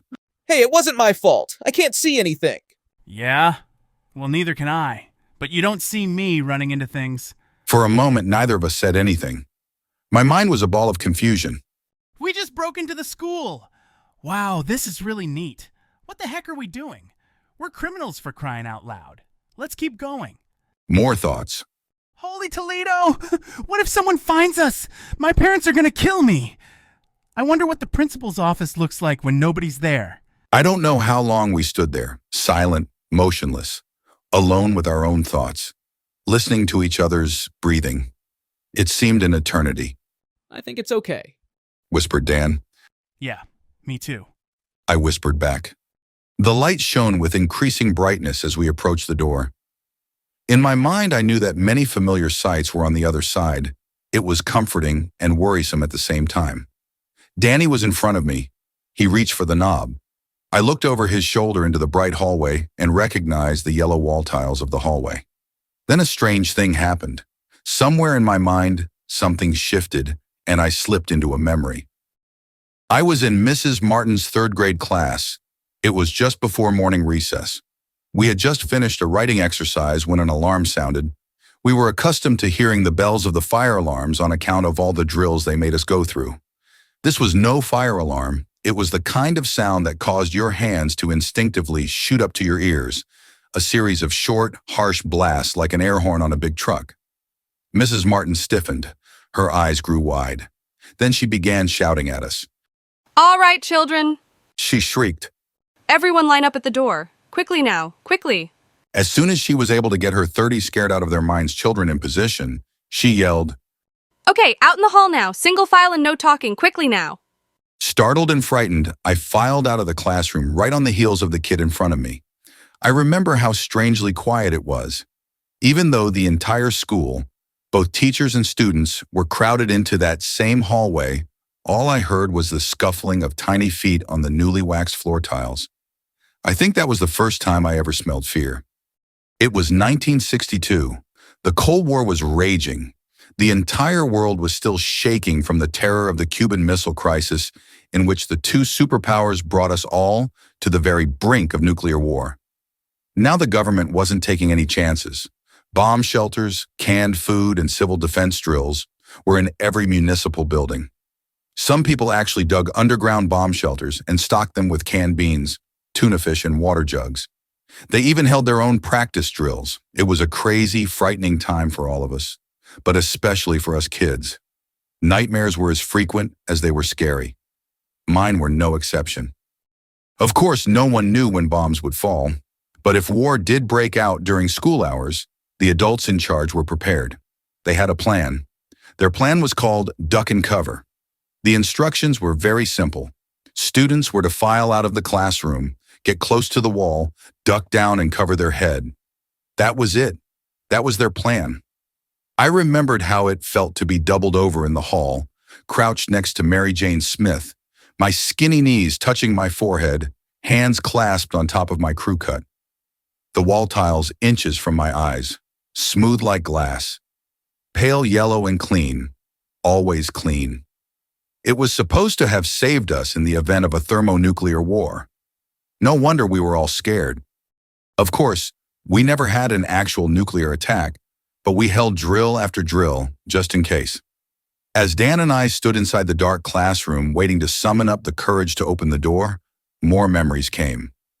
I was in school marching in line with the rest of Mrs. Martin's class, idly dragging my fingertips across the smooth yellow tiles, thinking how they reminded me of the yellow brick road in The Wizard of Oz. Suddenly, a sharp sound shook the thoughts out of my head, returning me to the present. It was Danny. He was turning the knob of the classroom door. Click! The sound of the door latch echoed throughout the empty school hallway like Thor's mighty hammer, shocking me back to reality. Danny and I shot each other a nervous glance. The door made a sound that could easily be heard throughout the whole school. He timidly pulled on the heavy classroom doors until, like a bucket of cold water, the brightness of the hallway hit us full in the face. I squinted into the bright hallway, and a shiver shot up my spine. Danny and I were about to step out into the hallway of our old elementary school. On a Saturday, we were breaking the law. I hoped like heck nobody was there to catch us. Not so awesome. Before stepping out from the dark classroom and into the bright hallway, Dan poked his head out to see if the coast was clear. What do you see? Anybody there? I whispered. Nobody here. He whispered back. Slowly, I followed Dan out into the empty hall. Sure enough, nobody there. Just a bunch of desks and one of those big mop-type custodian brooms, the ones you only saw in schools and courthouses, leaning up against a classroom bulletin board that was covered with blue construction paper. Other than that, all we could see was the long, empty hallway that led to a set of double glass doors and the bright summer day outside. Again, a memory visited me, that of gaining the privilege of going out to clap erasers on the building's brick wall just outside those double glass doors. How, if I stamped the erasers in a circular pattern, they looked like flowers, straight, white chalk petals radiating out like a sunburst. Hey, Mike. I heard Dan whisper. You okay? Oh. I said, returning to reality. Yep, what are you waiting for? Let's go. We edged out into the hall little by little, gathering a bit more courage with each tenuous step. As we tiptoed past classrooms, my mind, and no doubt Dan's too, traveled back to the time when we were students there. Of course, back then, it seemed like an eternity, as much as an eternity can seem to a 10-year-old. We went past Mrs. Wormuth's room. Poor Mrs. Wormuth. For some reason, her hairdo offended me. I guess it was my fledgling artistic sense or something.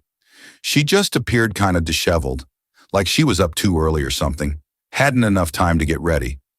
So this one day we were saying the Pledge of Allegiance, while staring lovingly at the flag, when my eyes wandered away for a second and I caught a glimpse of her at the front of the room.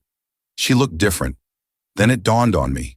She combed her hair, and being the sensitive child that I was, I thought it would be nice of me to recognize her efforts. It would make her proud. So I did. Congratulate her, that is. Yeah, that was a mistake. Turns out sometimes grown-ups don't really like it when kids call them on something that maybe they'd just as soon we not notice. She wasn't mad or anything. She didn't forget about it either. In fact, I would be reminded of the incident whenever my parents came home from one of the open house evenings, as well as all of our subsequent parent-teacher conferences. The next room was Mrs. Martin's. She was a bear of a woman, tall, broad shoulders, deep voice. I liked her because she was always kind to us kids. She told us about a brother of hers who played professional basketball in Milwaukee. We cut her slack from that day on. And finally past Mrs. Brack, whose intoxicating perfume made me ask for help when I didn't need it, and at whose hands I suffered the ultimate childhood humiliation, being spanked in front of the whole class for talking during story time. Dan's voice. What do you want to do? He asked. Convinced of being all alone in the school, we dispensed with the whispering. I don't know, how about you? I got it. I said. What? Let's go to the gym. Shoot some baskets and maybe run around on some scooters. Yeah, let's go to the gym.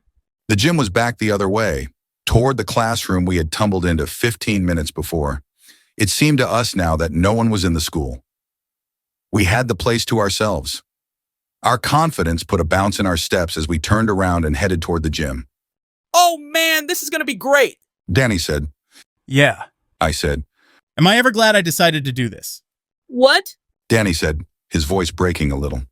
What do you mean you decided? Whose idea do you think this was, wise guy? Mine, of course. I said with a smile. On the way to the gym, we walked past the main doors and the glassed-in foyer. It felt so strange to be inside looking out. Out there, it was just another Saturday.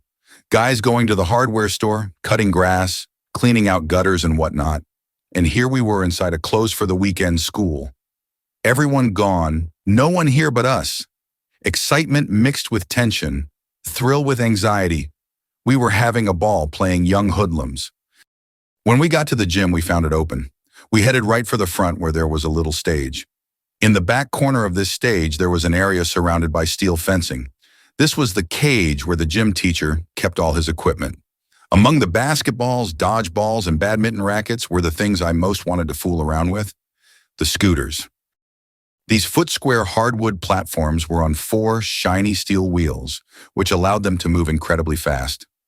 They were used mainly for relay races, the activity everyone in class hoped we'd do, but I loved just cruising around on them. Boy, you could really fly. Danny and I each got a scooter and proceeded to have the time of our lives. We whooped and hollered as we took turns shoving each other around that empty Saturday afternoon gym. Might sound silly, but it was wildly entertaining for us. It just felt, I don't know, sort of like freedom, I guess. Gliding across that big, smooth, shellacked floor, wind in our faces, not a care in the world. Next, we took out a few dodgeballs, those maroon-colored overblown jobs we used as weapons when we weren't playing kickball with them. After nailing each other a few times, we mostly just kicked them around the huge empty gym. Dan kicked one of them so hard it went clear to the ceiling where the big lights were housed in those round steel cages. We sweated it for a quick second, hoping the light didn't break. It didn't. Our teachers never let us kids do things like this, but they weren't there. Maybe that's why it was so cool. In the end, we didn't hurt anything. Didn't want to. After all, this was our old school where we'd gone every day for 4 years. We even put everything back where we found it when we had had enough. Man, that was great. I said, somewhat breathless. Yeah, this is neat being in here doing whatever we want. Yeah, hey, what do you want to do now? I don't know. Want to go see the offices? But before I could answer, we heard something. It stopped us dead in our tracks. It was the sound of keys jingling. And footsteps, Oh, shoot! hissed Dan. What do we do? More keys jingling and more footsteps, and now whistling. We peeked around the corner, and there, just walking into the offices, was the principal himself. Oh, shoot! Dan said again. We got to get out of here, Dan. Yeah, but how? There were no windows in the gym. We were stuck in a hallway just around the corner from the office. The only way out was right by the front of the main office, which would not have been a huge problem if it weren't for the fact that the walls of the main office were all glass, like a giant fishbowl. How are we going to get past the office? We were starting to sweat. We had been having so much fun, and now it looked like we were in for it. I felt sick to my stomach. Dan, what are we going to do? We gotta make a run for it. What, are you crazy? We'll never make it.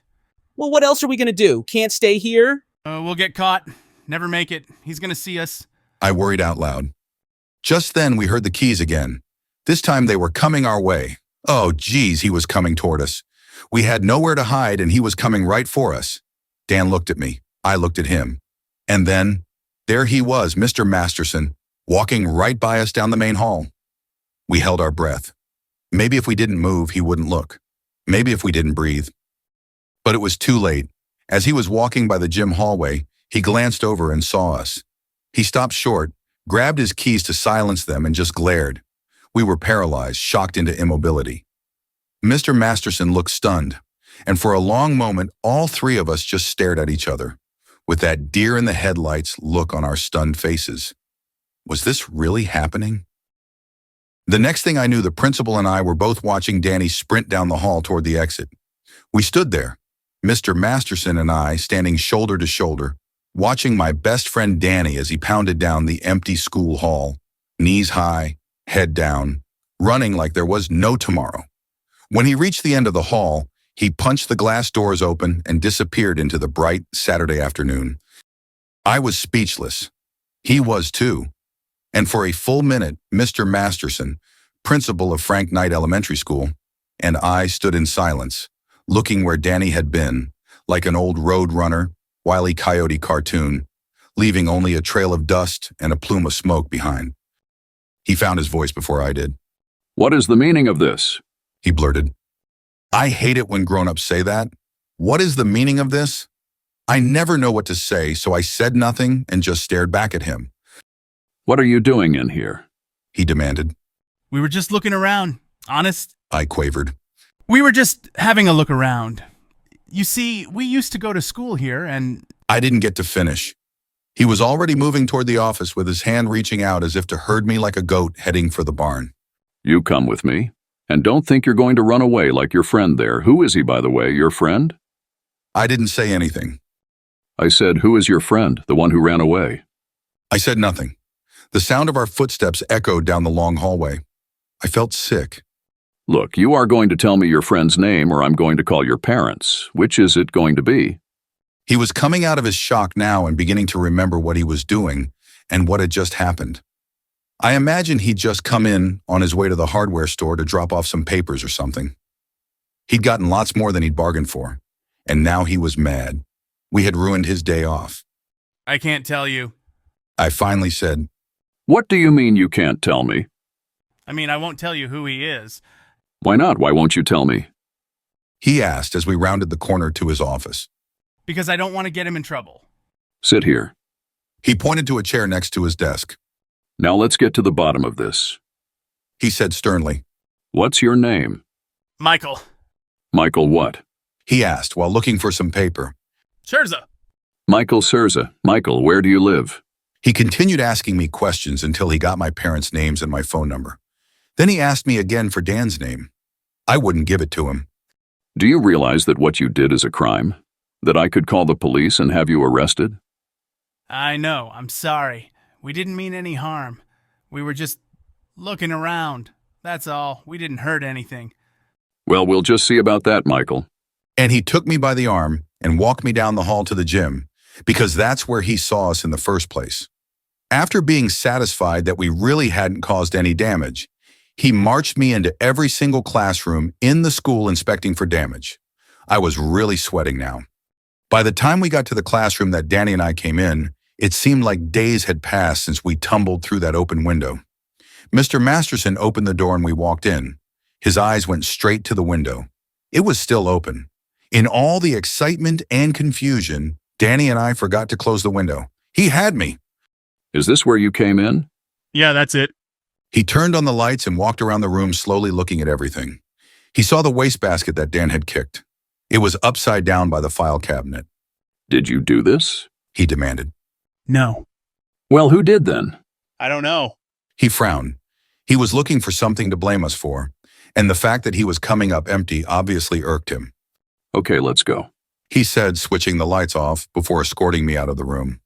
Michael, I'm going to call your parents now and tell them what you've done. Is there anything you want to tell me before I do that? He wanted Dan's name, but I wasn't going to rat on my friend, no matter what he said or threatened. No. All right then, let's go. He herded me back to the office and into the hot seat again. As I sat there listening to him dial my phone number, I tried to imagine what my mother was going to say. My dad was at work at the furniture store, so I knew I didn't have to worry about him until later. Hello, Mrs. Tirza? His voice sounded different, like everybody's voice does when they talk on the phone. Sometimes they raise it, sometimes they lower, depending on who they are talking with and what impression they want to give. The principal was using his lower than normal official voice now. Yes, this the principal over at Frank Night School, Mr. Masterson. Yes, how are you today? Now he was just being sickening. I wished he'd just get on with it. Yes, thank you, I am fine. Mrs. Tirza, I'm afraid I have some bad news. No, it's not an injury, it's Michael. No, he's all right. It's just that he is in trouble, Mrs. Tirza. Although I was pretty far away from the receiver, I could hear my mom's voice. It was lower than usual, too. Yes, I'm afraid he and a friend of his thought it was a good idea to break into the school this afternoon. Yes, that's right, well, that's just it. I don't know the name of his friend. He won't tell me. He got away, that is, he ran away. Yes, I know it's upsetting, Mrs. Tirza. I don't have to tell you how serious this is, Mrs. Tirza. I have to say, what's that? No. As far as I can tell, nothing was damaged. And nothing was... Wait a minute, please. He put his hand over the phone and asked me to stand up. Empty your pockets, please. I did as he asked. I had a jackknife and a fireball in the left pocket. Now the other ones. I don't have anything else in my pockets. Please empty them as I asked.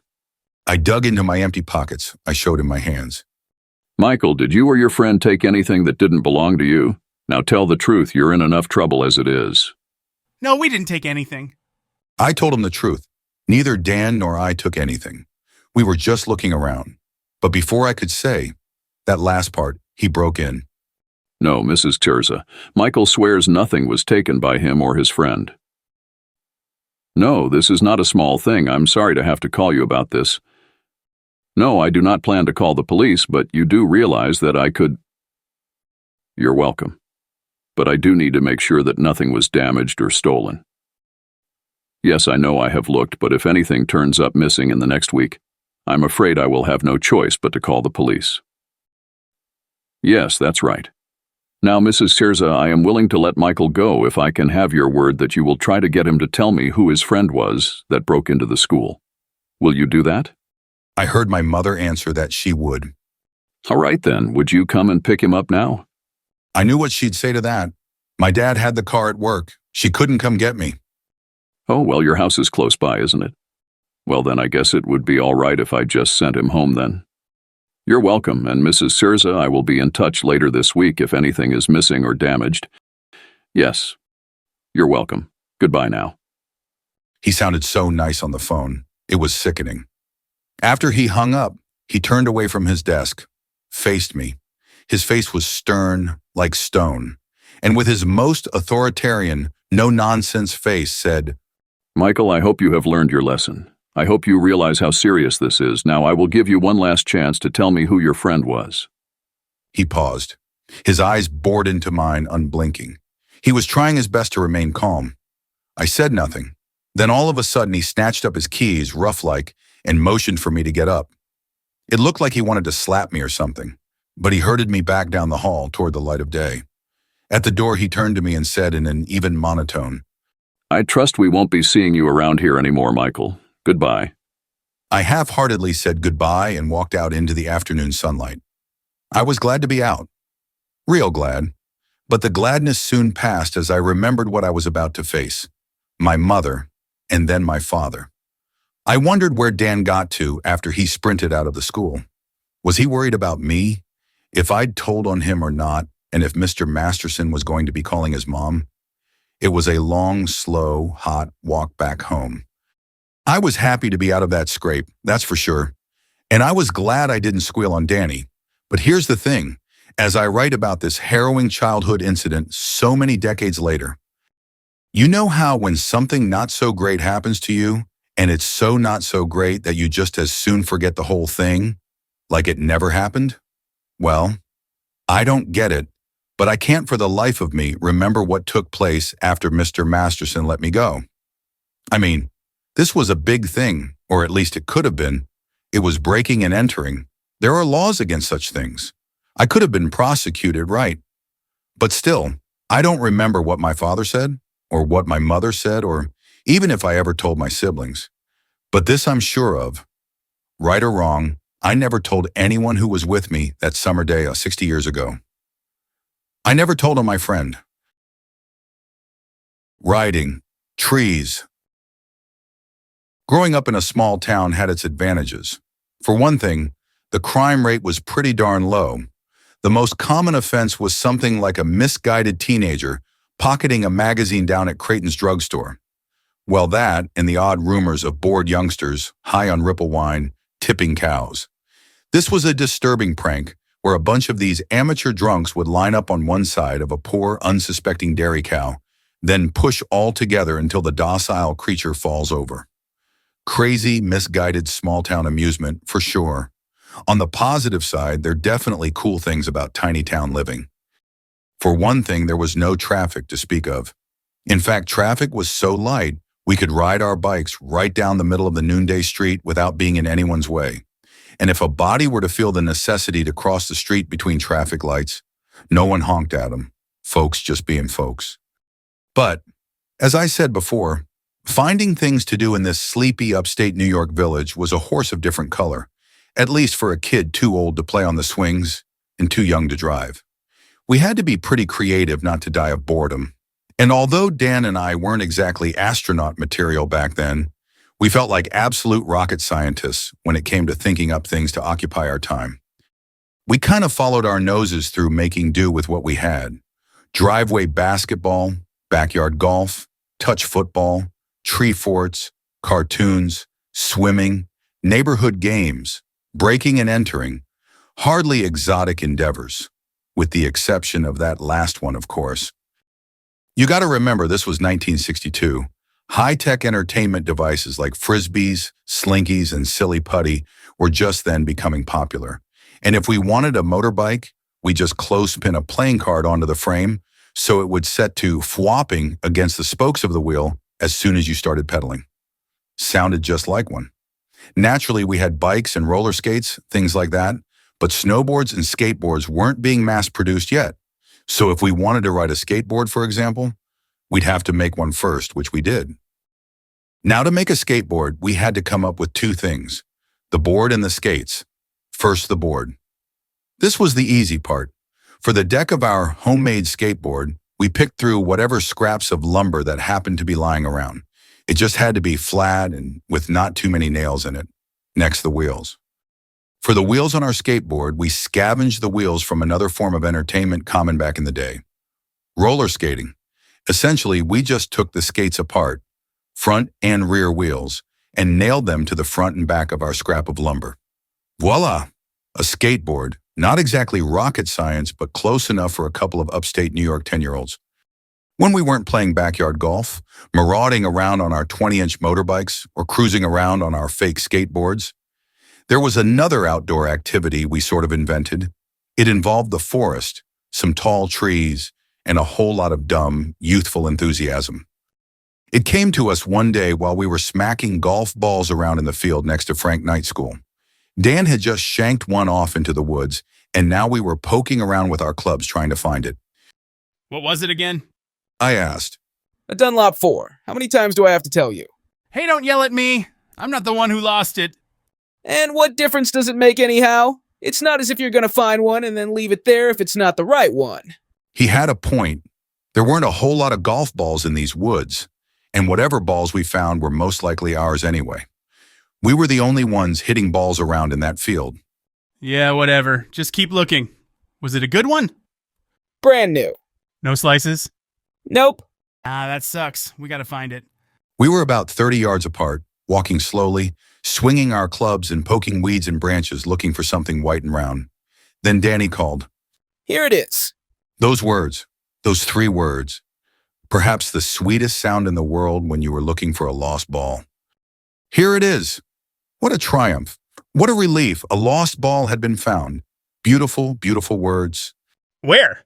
I called, tripping my way over to him. Here. He said. Then, Oh, forget it. What's wrong? Nothing. It's just another mushroom. this happened all the time. We'd think we found it only to get closer and see that it was one of those perfectly round white mushrooms. Man, that was the worst. So close, yet so far. Cruel, cruel nature. We continued looking for another 10 minutes then. Forget it, man. We're never gonna find it. Yeah, but I hate to lose that one. Yeah, I know. If this brush wasn't so thick, we might have a chance. Hey, wait a minute. I have an idea. I said. It's hard to see in all this bramble, right? But what if we were higher? Higher? Dan said incredulously. Yeah, higher. I answered, pointing up. You lost me. What the heck are you talking about? What if we were up in there, in the trees? What? Are you kidding me? Come on, let's try it. What the heck? Right, you first. It's your idea. Okay. I stood my club up against a big tree and looked around for just the right tree to climb. Hey, Tarzan, what about that one? My eyes followed his finger a little ways into the heavy woods. There, behind an old stump and some pricker bushes, I saw a tall pine. That the one? I asked, pointing into the woods. It's got nice limbs, kind of like a ladder almost. Yeah, that's it. Dan said. We made our way over to the base of the tree, gingerly brushing aside the branches of the pricker bushes. When I reached the pine tree, I grabbed hold of the limb closest to the ground. I was a good tree climber, so it didn't take long before I was 20 feet above the ground looking down at Danny. I situated myself in the crotch of one of the bigger limbs, anchored my feet, and started scanning the forest floor below. See anything? Danny yelled up at me. No. I grunted, reaching for another limb. Just then, my left foot slipped. I jerked my free hand up to the nearest limb. It caught on a jagged branch, tearing a small patch of skin from the palm. Ow. I hollered. You okay? Hollered Dan. I reoriented myself on the branch, replanted my feet, and drew my hand up to my eyes. It was just a scratch. Yeah, I'm fine. I licked the blood off the wound and looked down at Danny. He was saying something to me, but I couldn't hear him. Hey, do me a favor, will ya? What did you say? Don't do anything stupid like fall. I don't want to have to carry you out of here. Don't worry, Mom. I got a good hold this time. I didn't see anything that even looked like a golf ball from my spot in the tree, so I climbed a little higher. But the other trees made it tough to see the ground, especially the little saplings. They were all over the place, tall and thin with heart-shaped leaves that turn yellow in the fall. They seemed to be the most popular tree in that part of the woods. Then I got an idea. Hey, Dan. What? I just thought of something. What? Where the heck are you? Right here above you. I can't see you. Where are you? Oh, never mind. I see you. I got a great idea. See those little trees? Trees? You're kidding, right? Which one's for crying out loud? He said. Those trees, the tall... What? I can't hear you? Yelled Dan. I said, do you see those tall trees? Tall trees? He repeated, swiveling his head back and forth. You mean the saplings? Yeah, the saplings. Yeah, so what about them? Well, what if... I began. Hey! What if we... I started again. Hey! Danny yelled up at me. Why don't you come down out of there so I can hear you? Yeah, okay, but see those trees? I said, starting down. Yeah, I see them. So what? I began climbing down out of the pine tree, being careful not to get the sap all over me. Nothing worse than pine tree sap. If it gets anywhere on you, your hands, your shirt, your legs, you might as well smear it all over you and call it cologne. When I reached the bottom limb, I jumped down to the ground, almost landing on top of Dan. Whump! Jeez! He yelled. What you trying to do? Kill me? Sorry. I said, a little absent-mindedly. I was too busy thinking about my great idea, Okay. said Dan impatiently. What is this big idea of yours? Well, I got to thinking. These saplings. They're real tall and real skinny. I bet they bend like crazy. And I was thinking, being way up there just now. What if I was to reach out, grab a hold of one of them and let it take me down? What? Have you gone nuts or something? No, listen. This is how it'd work. I think anyway.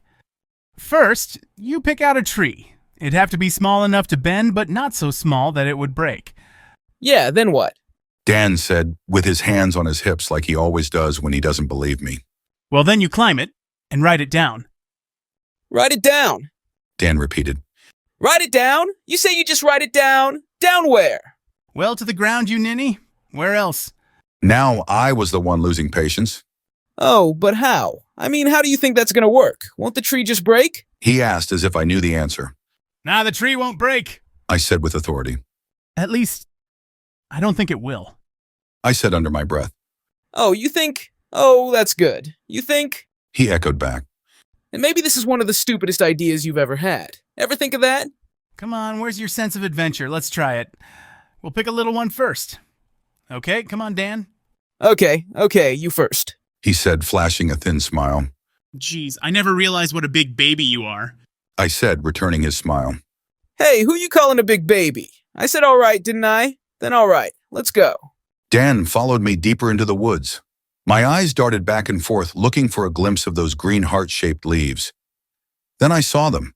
They were about 50 feet from where we were standing. They were aspen, all right, an entire stand of them, with their thin gray trunks and heart-shaped leaves. And there were lots of them, made to order, perfect specimens for my tree riding experiment. As we picked our way toward them over fallen limbs and blackberry bushes, I began making plans in my head. How to climb up the thin trunks without falling over, what to grab onto for support, how to launch myself out and down, and from how high. I hoped this wasn't like Dan said, nothing more than the stupidest idea I ever had. All right, it's on! As we approached the stand of aspens, I could feel my confidence evaporating like a parking lot puddle on a hot day. I thought. Tall trees, thin trunks. What was I thinking? I didn't want Dan to know. All right, here we go. I said, hiding my worry. Look at these babies. Man, this is going to be great. Said Dan. I can hardly wait. I picked my way through the naked trunks, trying to avoid the vines that lay on the forest floor, just waiting to trip you up like one of those wise guys on a camping trip when they're bored or just because they can. Not that that ever happened to me, mind you. Anyhow, I sized up each tree as I passed them, running my eyes up their skinny trunks till the sun's glare made me wince. I picked out a beauty right in the middle of the stand. It was straight, and my goodness, it was tall. It seemed to go on forever, stretching way, way up, nearly touching the blue sky above. There was only one problem. The branches didn't sprout until about 10 feet up the trunk, way over our 10-year-old heads. It wasn't like the pine trees we were used to climbing, with limbs sticking straight out from the trunk every 2 feet or so. No ladder this time. No, if I wanted to climb this baby, I'd have to shimmy all the way up until I reached the first branch. And even if I did reach that first branch, what if it wasn't strong enough to hold me? My mind was churning pretty good now. What if I wasn't strong enough to hold me? What if I couldn't even make the first branch? What kind of excuses am I going to try to pitch to Dan if I chicken out? Okay, Tarzan, what are you waiting for, Christmas? Hey, you want to go first? I shot back. Wasn't my idea. He returned. Okay then. Don't rush me. Well, if you're gonna chicken out, I'd like to know now. I got stuff to do. He was being a real pain, so I decided I'd be a pain right back. It'd kill some time. Give me more time to figure out how the heck I was going to do this thing. Right. Man, you got nothing is what you got. Who you talking to? Well, I got more. I didn't let him finish. I knew that whatever he said would make more sense than what I had, which was nothing. Just a crazy idea. Naturally, I played it up bigger. Oh, will you look at Mr. Big Shot? What do you have to do? This your day to pick up the president or something? I said in my best sarcastic whine. Oh, forget it. I'm going home. He said as he turned away and started walking. Okay. I said quickly. I pushed him too far. Dan and I knew each other well enough to know each other's limits. We never ever fought, well, just that one time. But that's another story. As he walked away, I decided to throw caution to the wind and go for it. Rooting my legs firmly to the ground, I drew a deep breath, reached up as high as I could, grabbed a handful of sapling, and swung my legs up toward the trunk. Here I go. Look, I'm climbing. Look. I heard a rustle of leaves behind me. He was coming back. By the time he got to the tree, my feet were even with his shoulders. Climbing now, I was finding my rhythm. In quick spurts, I shot my hands up and grabbed the thin trunk.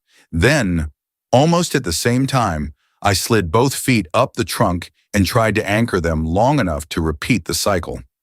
First my hands, then my feet. Then my hands again, then my feet. I grunted with each fitful advance. It went more smoothly than I had imagined it would. And if it weren't for my wet sneak slipping on the narrow trunk, it would have gone even better. Hey, you're doing it? Dan exclaimed. Keep going, keep going. I'd done it. After just a few minutes, I had managed to make it all the way up to where the first branches shot out from the trunk. Oh! I puffed. I made it. Great, He said. Now what? I was clinging to the side of the tree like a chimpanzee, the thin branches clutched in my 10-year-old fists, the tiny trunk pinned between the soles of my PF Flyers. I was stuck. If I loosened either grip, I'd fall to the ground like a ripe peach. It's simple. I lied. All I need to do now is climb higher and... Yeah, then what? Why don't you just come down so we can get home? It's getting dark for crying out loud. I didn't answer. I was determined to do this. I figured, what the heck? I've made it this far. What's the worst that could happen? Famous last words. I reached up and got hold of a branch. I pulled myself up enough to get my foot on the branch my hand used to be on. Then I repeated the same motion. This brought me up another 6 or so feet. Then I realized something. I was running out of tree. The trunk was disappearing, which is to say it was getting thinner and thinner. The weight of my body was causing the top of it to sway back and forth, back and forth. My stomach felt like I was on a roller coaster, that kind of wishy-washy, throw-up sick feeling we all love to hate. Suddenly I heard Dan's voice. Hey! He screamed. I heard a violent rustle of the leaves below me. Dan was running. Look out, you're falling! He was right.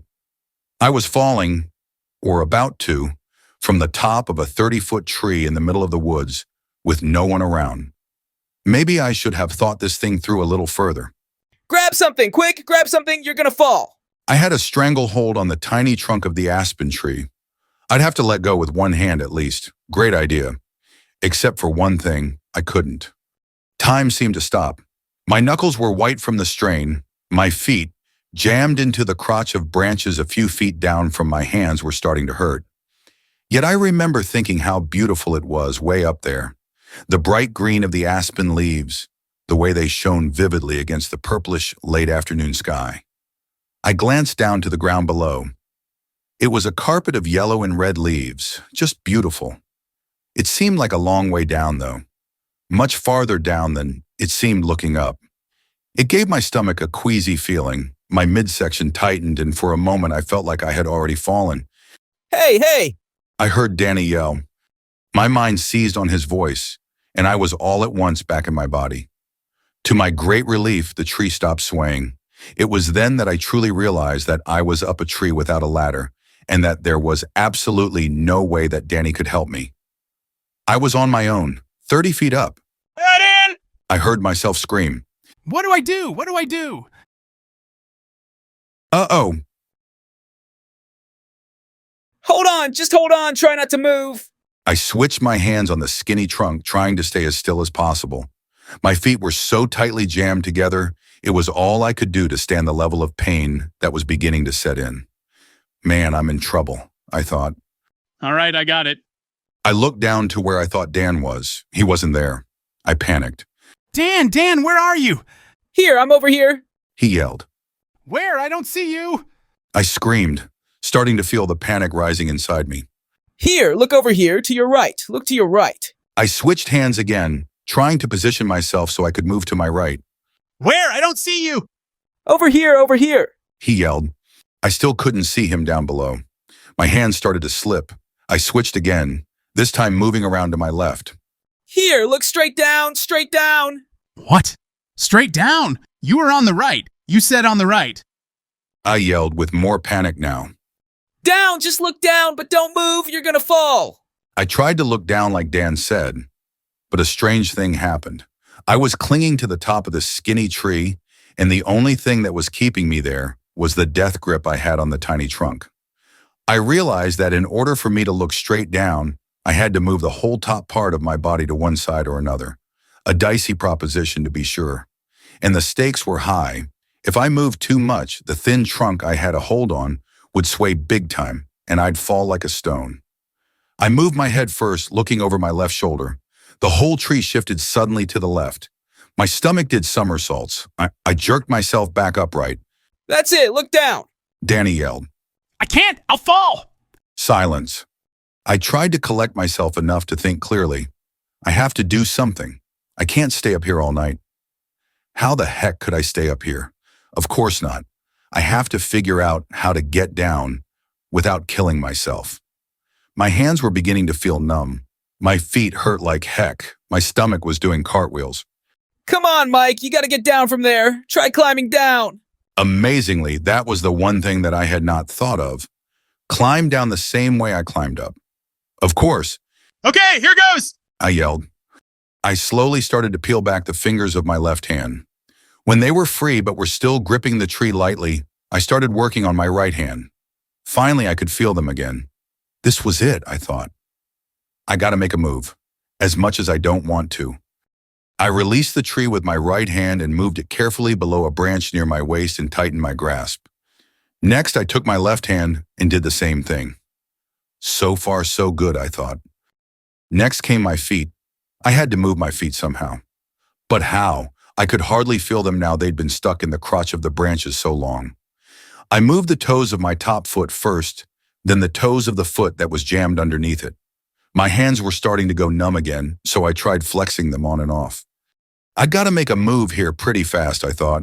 No more pussyfooting around. All right, here goes.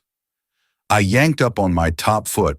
To my surprise, it came up much faster than I thought it would, sending my knee crashing up into the branch above it.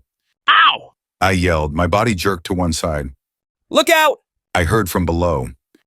Before I knew it, the tree jerked violently to one side and I was falling. My hands were still gripping the slender tree, my feet dangling below me. Falling. It all happened so suddenly and I was moving so rapidly, but somehow it seemed like it was all in slow motion. blurred streaks of green and yellow in my vision, the sound of branches bending, then snapping, and Danny screaming up at me the whole way down. It was truly a wild scene. I remember being somehow aware of the excitement and the terror together, as if they were somehow the same thing. My fluttering stomach, my reeling thoughts. The thrill of flying through the fresh afternoon air, all the while waiting to see if I was going to get hurt when it was all over. It seemed to take a long time, but really it probably wasn't. It was all over in less than 20 seconds, I bet. I landed with a dull thud. My legs were scraped and my hands and arms bloody, but other than that, I'd survived pretty well intact. You okay? Danny said, running over to me. Yeah, I think so. Man, that was a close one. I was beginning to think about running for the fire department or something. Yeah, or the ambulance. I said. You sure you're okay? Yeah, just my knees and my hands. I don't know. I guess I was pretty lucky. I'd say you were real lucky. Whatever possessed you to do that? Man, I don't know. I guess I learned my lesson. Good. Dan said, obviously relieved. As we made our way out of the woods and started the walk home, Dan turned to me. So what do you think? Would you ever do that again? Not in your life. I said. So this weekend then? You bet. The big adventure. We planned our big adventure for the middle of the upstate New York winter. We figured it this way. The blinding snow and biting north winds would drive us to the very brink of our endurance. And by doing this, we might discover that we too were superheroes, able to leap tall buildings in a single bound, bend steel with our bare hands and stuff like that. Just in case, though, we went ahead and threw some stuff into a plastic bag. This was years before backpacks became a thing. Back when the only people who wore them were Boy Scouts, soldiers, and astronauts. Danny brought the bologna sandwiches while I supplied the peanut butter sandwiches and candy bars. We each brought a few comic books for superhero inspiration and a pocket knife just because we were boys, I suppose. The big day dawned gray and cold. It had snowed the day before, and the dark skies meant snow was a strong possibility today as well. Dan and I dressed for the cold like we were going sledding or skating out on the lake. 2 pair of jeans over long johns, 2 sweatshirts over t-shirts, heavy packed boots with 2 pair of socks and plastic bread bags stuffed inside, just in case our boots leaked, which they did all the time. So off we went, looking like a couple of big old gray marshmallows shuffling across town. We headed toward the old Sylvania industrial plant, where we'd pick up the railroad tracks, our path out of civilization. As we crossed the tracks, we said our last goodbyes to our little village, warms, beds, and electricity. Shortly, we came to the first railroad signal. We turned left with the tracks and set to following the snow-filled path between the steel rails toward our big adventure. We walked and walked and walked.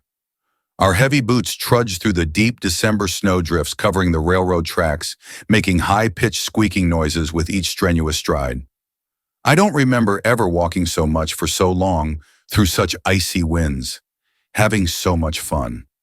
We talked as we went about the things that mattered to us, school, other kids, our brothers and sisters, and the presents we were hoping to get when Christmas came the following week.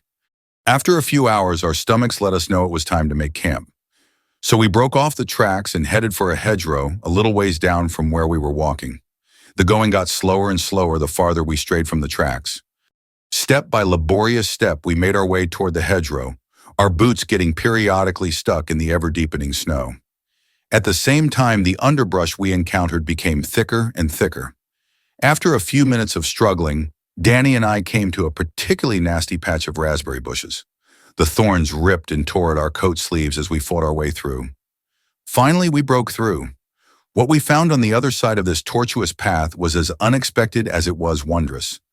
A winter paradise lay before us, a sweeping panorama of pristine winter beauty stretching from where we stood, down and across an immense valley of newly fallen snow. The vast field swept left to right across the land from hedgerow to hedgerow, rising at its outer boundaries. The contrast between our experience tramping through the spiky brambles and this sudden open vista took our breath away. It was so absolutely white and undisturbed, it gave us the feeling we were on a Hollywood movie set, rather than just some farmer's lower 40. Everything was soft and quiet, having none of the harshness we had endured all morning. The cottony snow blanketed the rolling hills, folding gently at the edges of a narrow flowing brook. The branches of the bare trees were delicately outlined in white and bent gracefully down from trunk to earth. Squirrels scurried along them, like little four-legged acrobats, knocking fluffs of snow into the air as they went. It was so still we could hear the silence pounding in our ears. And though we were only 10, we could feel a certain spiritual calm in that sunlit wonderland. If magic was possible anywhere, we thought it was possible here. 4 sandwiches, 2 Clark bars, and several snow angels later, we left this beautiful spot and hit out once again for parts unknown. Following a small stream, we soon came upon a large open field. A barbed wire fence stopped us from going farther. A barbed wire fence? This far out? I mean, we hadn't seen any sign of civilization since we split off from the railroad tracks hours ago. This was a head-scratcher. The hilly terrain made it impossible for us to see past the upper ridge, so we weren't sure what to do, turn around or push onward. But we were on a big adventure and in an exploring mood, so we gingerly hopped the barbed wire fence and headed up the snow-covered slope, excited to see what was on the other side. Our excitement for the unknown paid off sooner than we had imagined, for as we crested the hill, we saw that we weren't alone anymore. The chase. Scattered about this lonely backwoods field was the biggest herd of cattle I ever saw. They were just standing there, staring, like we had stumbled on a secret meeting, and now they were waiting for the password. Heavy plumes of white water vapor puffed out of their cud-chewing mouths with every exhale. I never realized just how huge cows really are up close.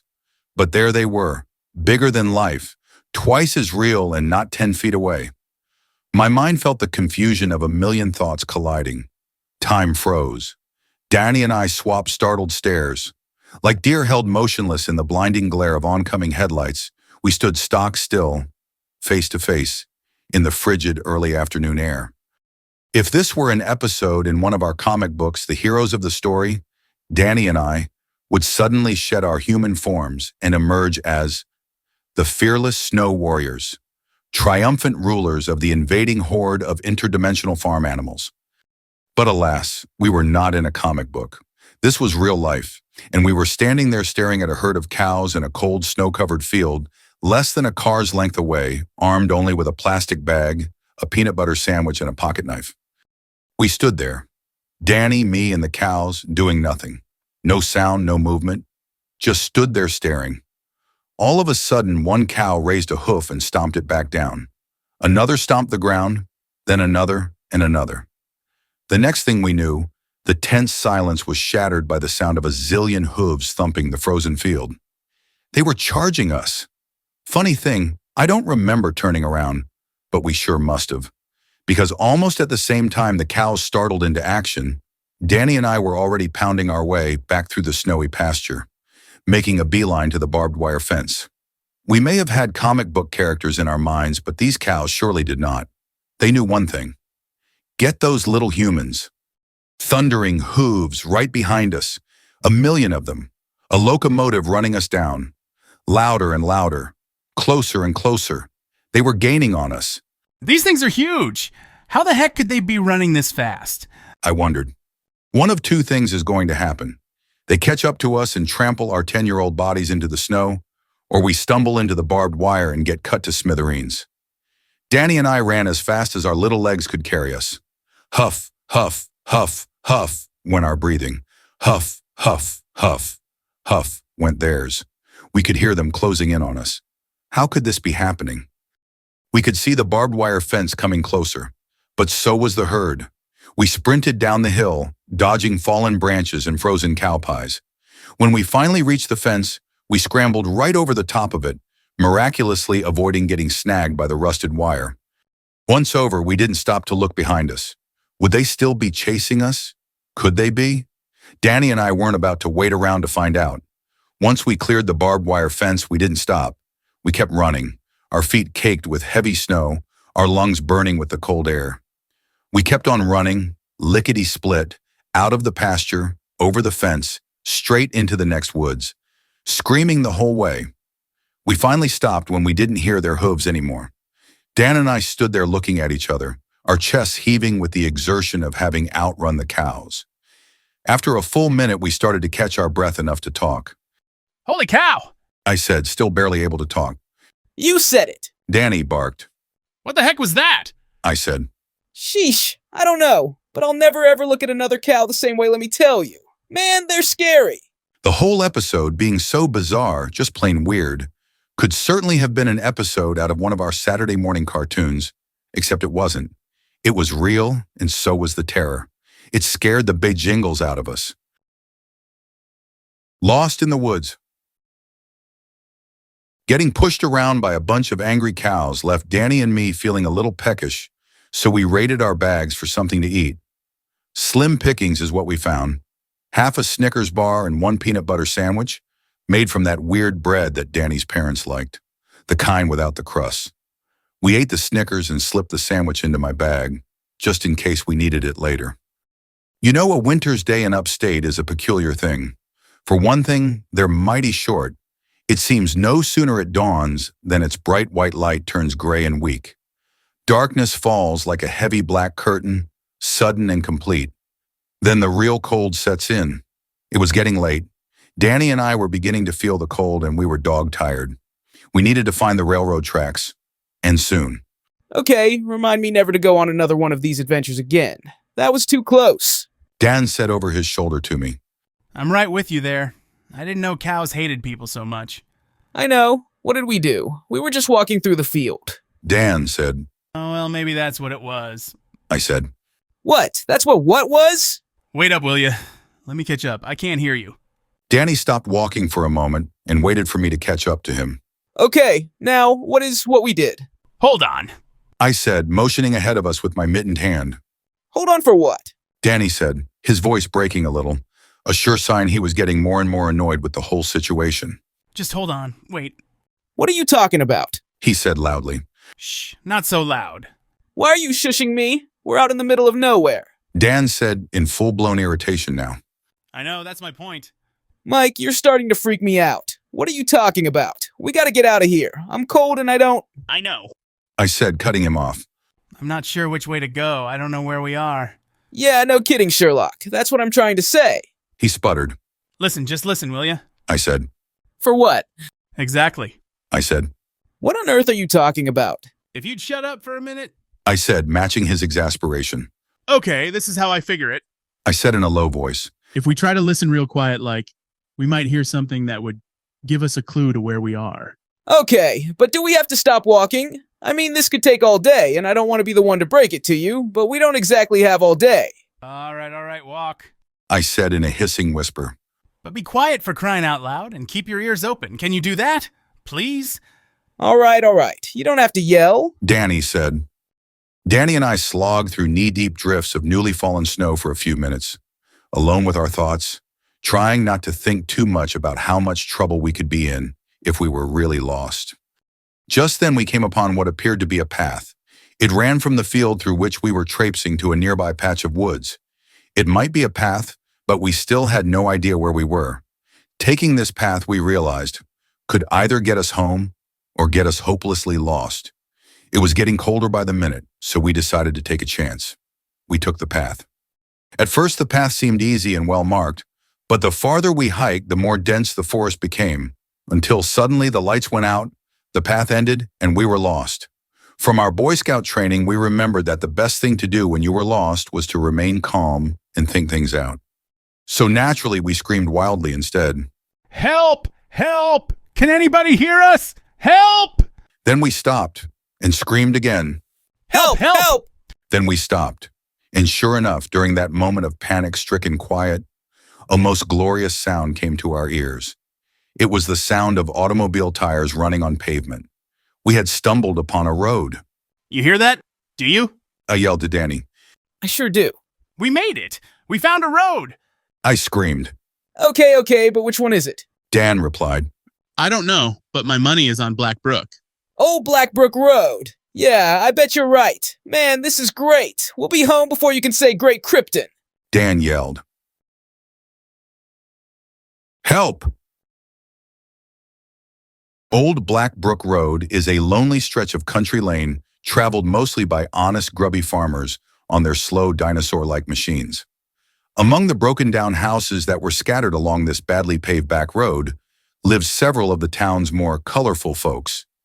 Of all the strange characters on Old Black Brook Road, the Russos took the cake. Whenever my friend Danny and I went on one of our long bike rides, we always made a point of saving enough energy to sprint past the Russos. This was no easy thing because their property was huge. It was a test of endurance to pump our little 20-inch bikes fast enough to avoid the wicked jaws of their German Shepherd dogs. The few times we didn't make it still provide a moment of reflected horror when revisited in my mind. But the dogs were only part of the danger one encountered going past the Russos' place. The Russos themselves were terrifying. They were giants. Each of the three brothers stood about 8 feet tall and bulged out about the same distance. With heavy black beards and small menacing eyes, they had only to come to the end of their driveway and look your way to make you ride right off the road, down the ditch and into the woods. Naturally, none of these thoughts came to our minds as we finally broke out of that dense pine forest. We were much too busy trying to figure out how we were going to get across the raging stream that separated us from the road home, dry socks and warm food. Being wider than either of us could jump and gushing so fast that we probably wouldn't have the guts to try anyway, we decided on another strategy. We would build a bridge. Some serious danger. So, gathering what we could in the way of materials, dead tree limbs and small saplings, we set upon the arduous task of building a bridge. Our little fingers were numb by the time we set the last pole in place. Danny and I stood next to the monstrosity we just piled up. Silence. Somebody had to be the one to try crossing this heap of junk. I spoke first. Well, what do you think? Will it work? Darned if I know. Looks like just a pile of trash to me. Not sure if it's safe to cross. Yeah. I said. Well, what do you think? Mike, you just asked me that. And for your information, I still don't know. Looks like a pile of trash to me. Now who's repeating themselves? I said. Should we give it a try? Well, we built the thing for a reason. It's getting dark and I'm getting really cold. Yeah, me too. We've been out here forever. Looking back on it, I'm not at all sure how the job of crossing this heap of litter fell to Danny. Maybe we drew straws, or maybe we played a quick game of rocks and scissors. I don't know, but regardless of the method, it turned out to be a very important decision. Danny took a few steps toward the bridge. Hey, what are you doing? I asked. Well, somebody's got to do it. Looks like I'm it. And with that, Danny put one foot on the pile of limbs. His foot slipped off immediately. The rush of the fast-moving stream caught his boot and threw him violently, straight up into the air. It all happened in slow motion. His body seemed to get stuck in the air, splayed out in all directions. Then suddenly it came loose and plunged headfirst into the turbulent water below. Help! Help me, Mike! He screamed. Just a moment ago, we were standing knee-deep in snow next to this torrent of water talking, and now all of a sudden, Danny was being swept downstream. It happened so quickly and with such violence that I found myself frozen in my tracks. He was quickly being carried out of sight. What do I do? What do I do? Thoughts in my mind moved just as fast as Danny was disappearing, and before I knew what was happening, I was running along the side of the stream bed trying to keep up with him. Danny was being tumbled along with huge chunks of ice, broken limbs and rocks. I ran. Dodging bushes and trees, I tried desperately to figure a way out of this horrible nightmare. Jumbled, disconnected thoughts swirled around in my mind like the murky brown water I was racing right next to. I'm only 10, I thought. I couldn't possibly be in this serious a situation. It can't be real. It can't. Then I saw it, out of the corner of my eye. I rushed forward, pushing dried stalks of goldenrod aside as I ran. Just then, one snapped back right into my face. Ugh! I barked. I brushed my face off with my dirty mitten. Then looking up, I saw it again. A bridge. A real bridge. I ran faster. The stream was raging now, carrying all sorts of dangerous debris with it. My mind raced. Danny's in serious trouble, I thought. Go faster, go faster. The bridge was getting closer. I ran faster. Now I felt something slipping. It was the plastic bag around my shoulder. It was coming loose. Just then, a sharp branch brushed my arm, nearly causing me to fall. I caught myself. The bag was gone. So was our last sandwich. Only a few feet now. The bridge was only a short distance away. I had to get there before the current swept Danny beyond under it. If I didn't, he'd be lost for sure. I had to run faster. What happened next can only be explained this way. In my mind, I became Ben, the giant of the Fantastic Four, the superhero. That is to say, Ben the superhero, comic book star of the Fantastic Four, ran to the bridge ahead of Danny, climbed up into the trusses under the bridge, and somehow braced myself as best I could in order to reach him. It must have been superhuman powers, because just as I wedged myself into the framework of the bridge, Danny came bobbing by underneath me. I sputtered as I shot my arm down from the bridge. Our outstretched arms linked, and the force nearly pulled me into the stream with him. Gotcha. I blurted out. Hold on, hold on! He barked in a low, rough-sounding voice. I felt his hand gripping my arm with all his might. Oh, hold on to me, grab a hold. Danny yelled. We were able to hold on to each other long enough to get a better grip, and I slowly pulled his soaking wet body up and onto the bridge. He was safe. We must have been quite a sight.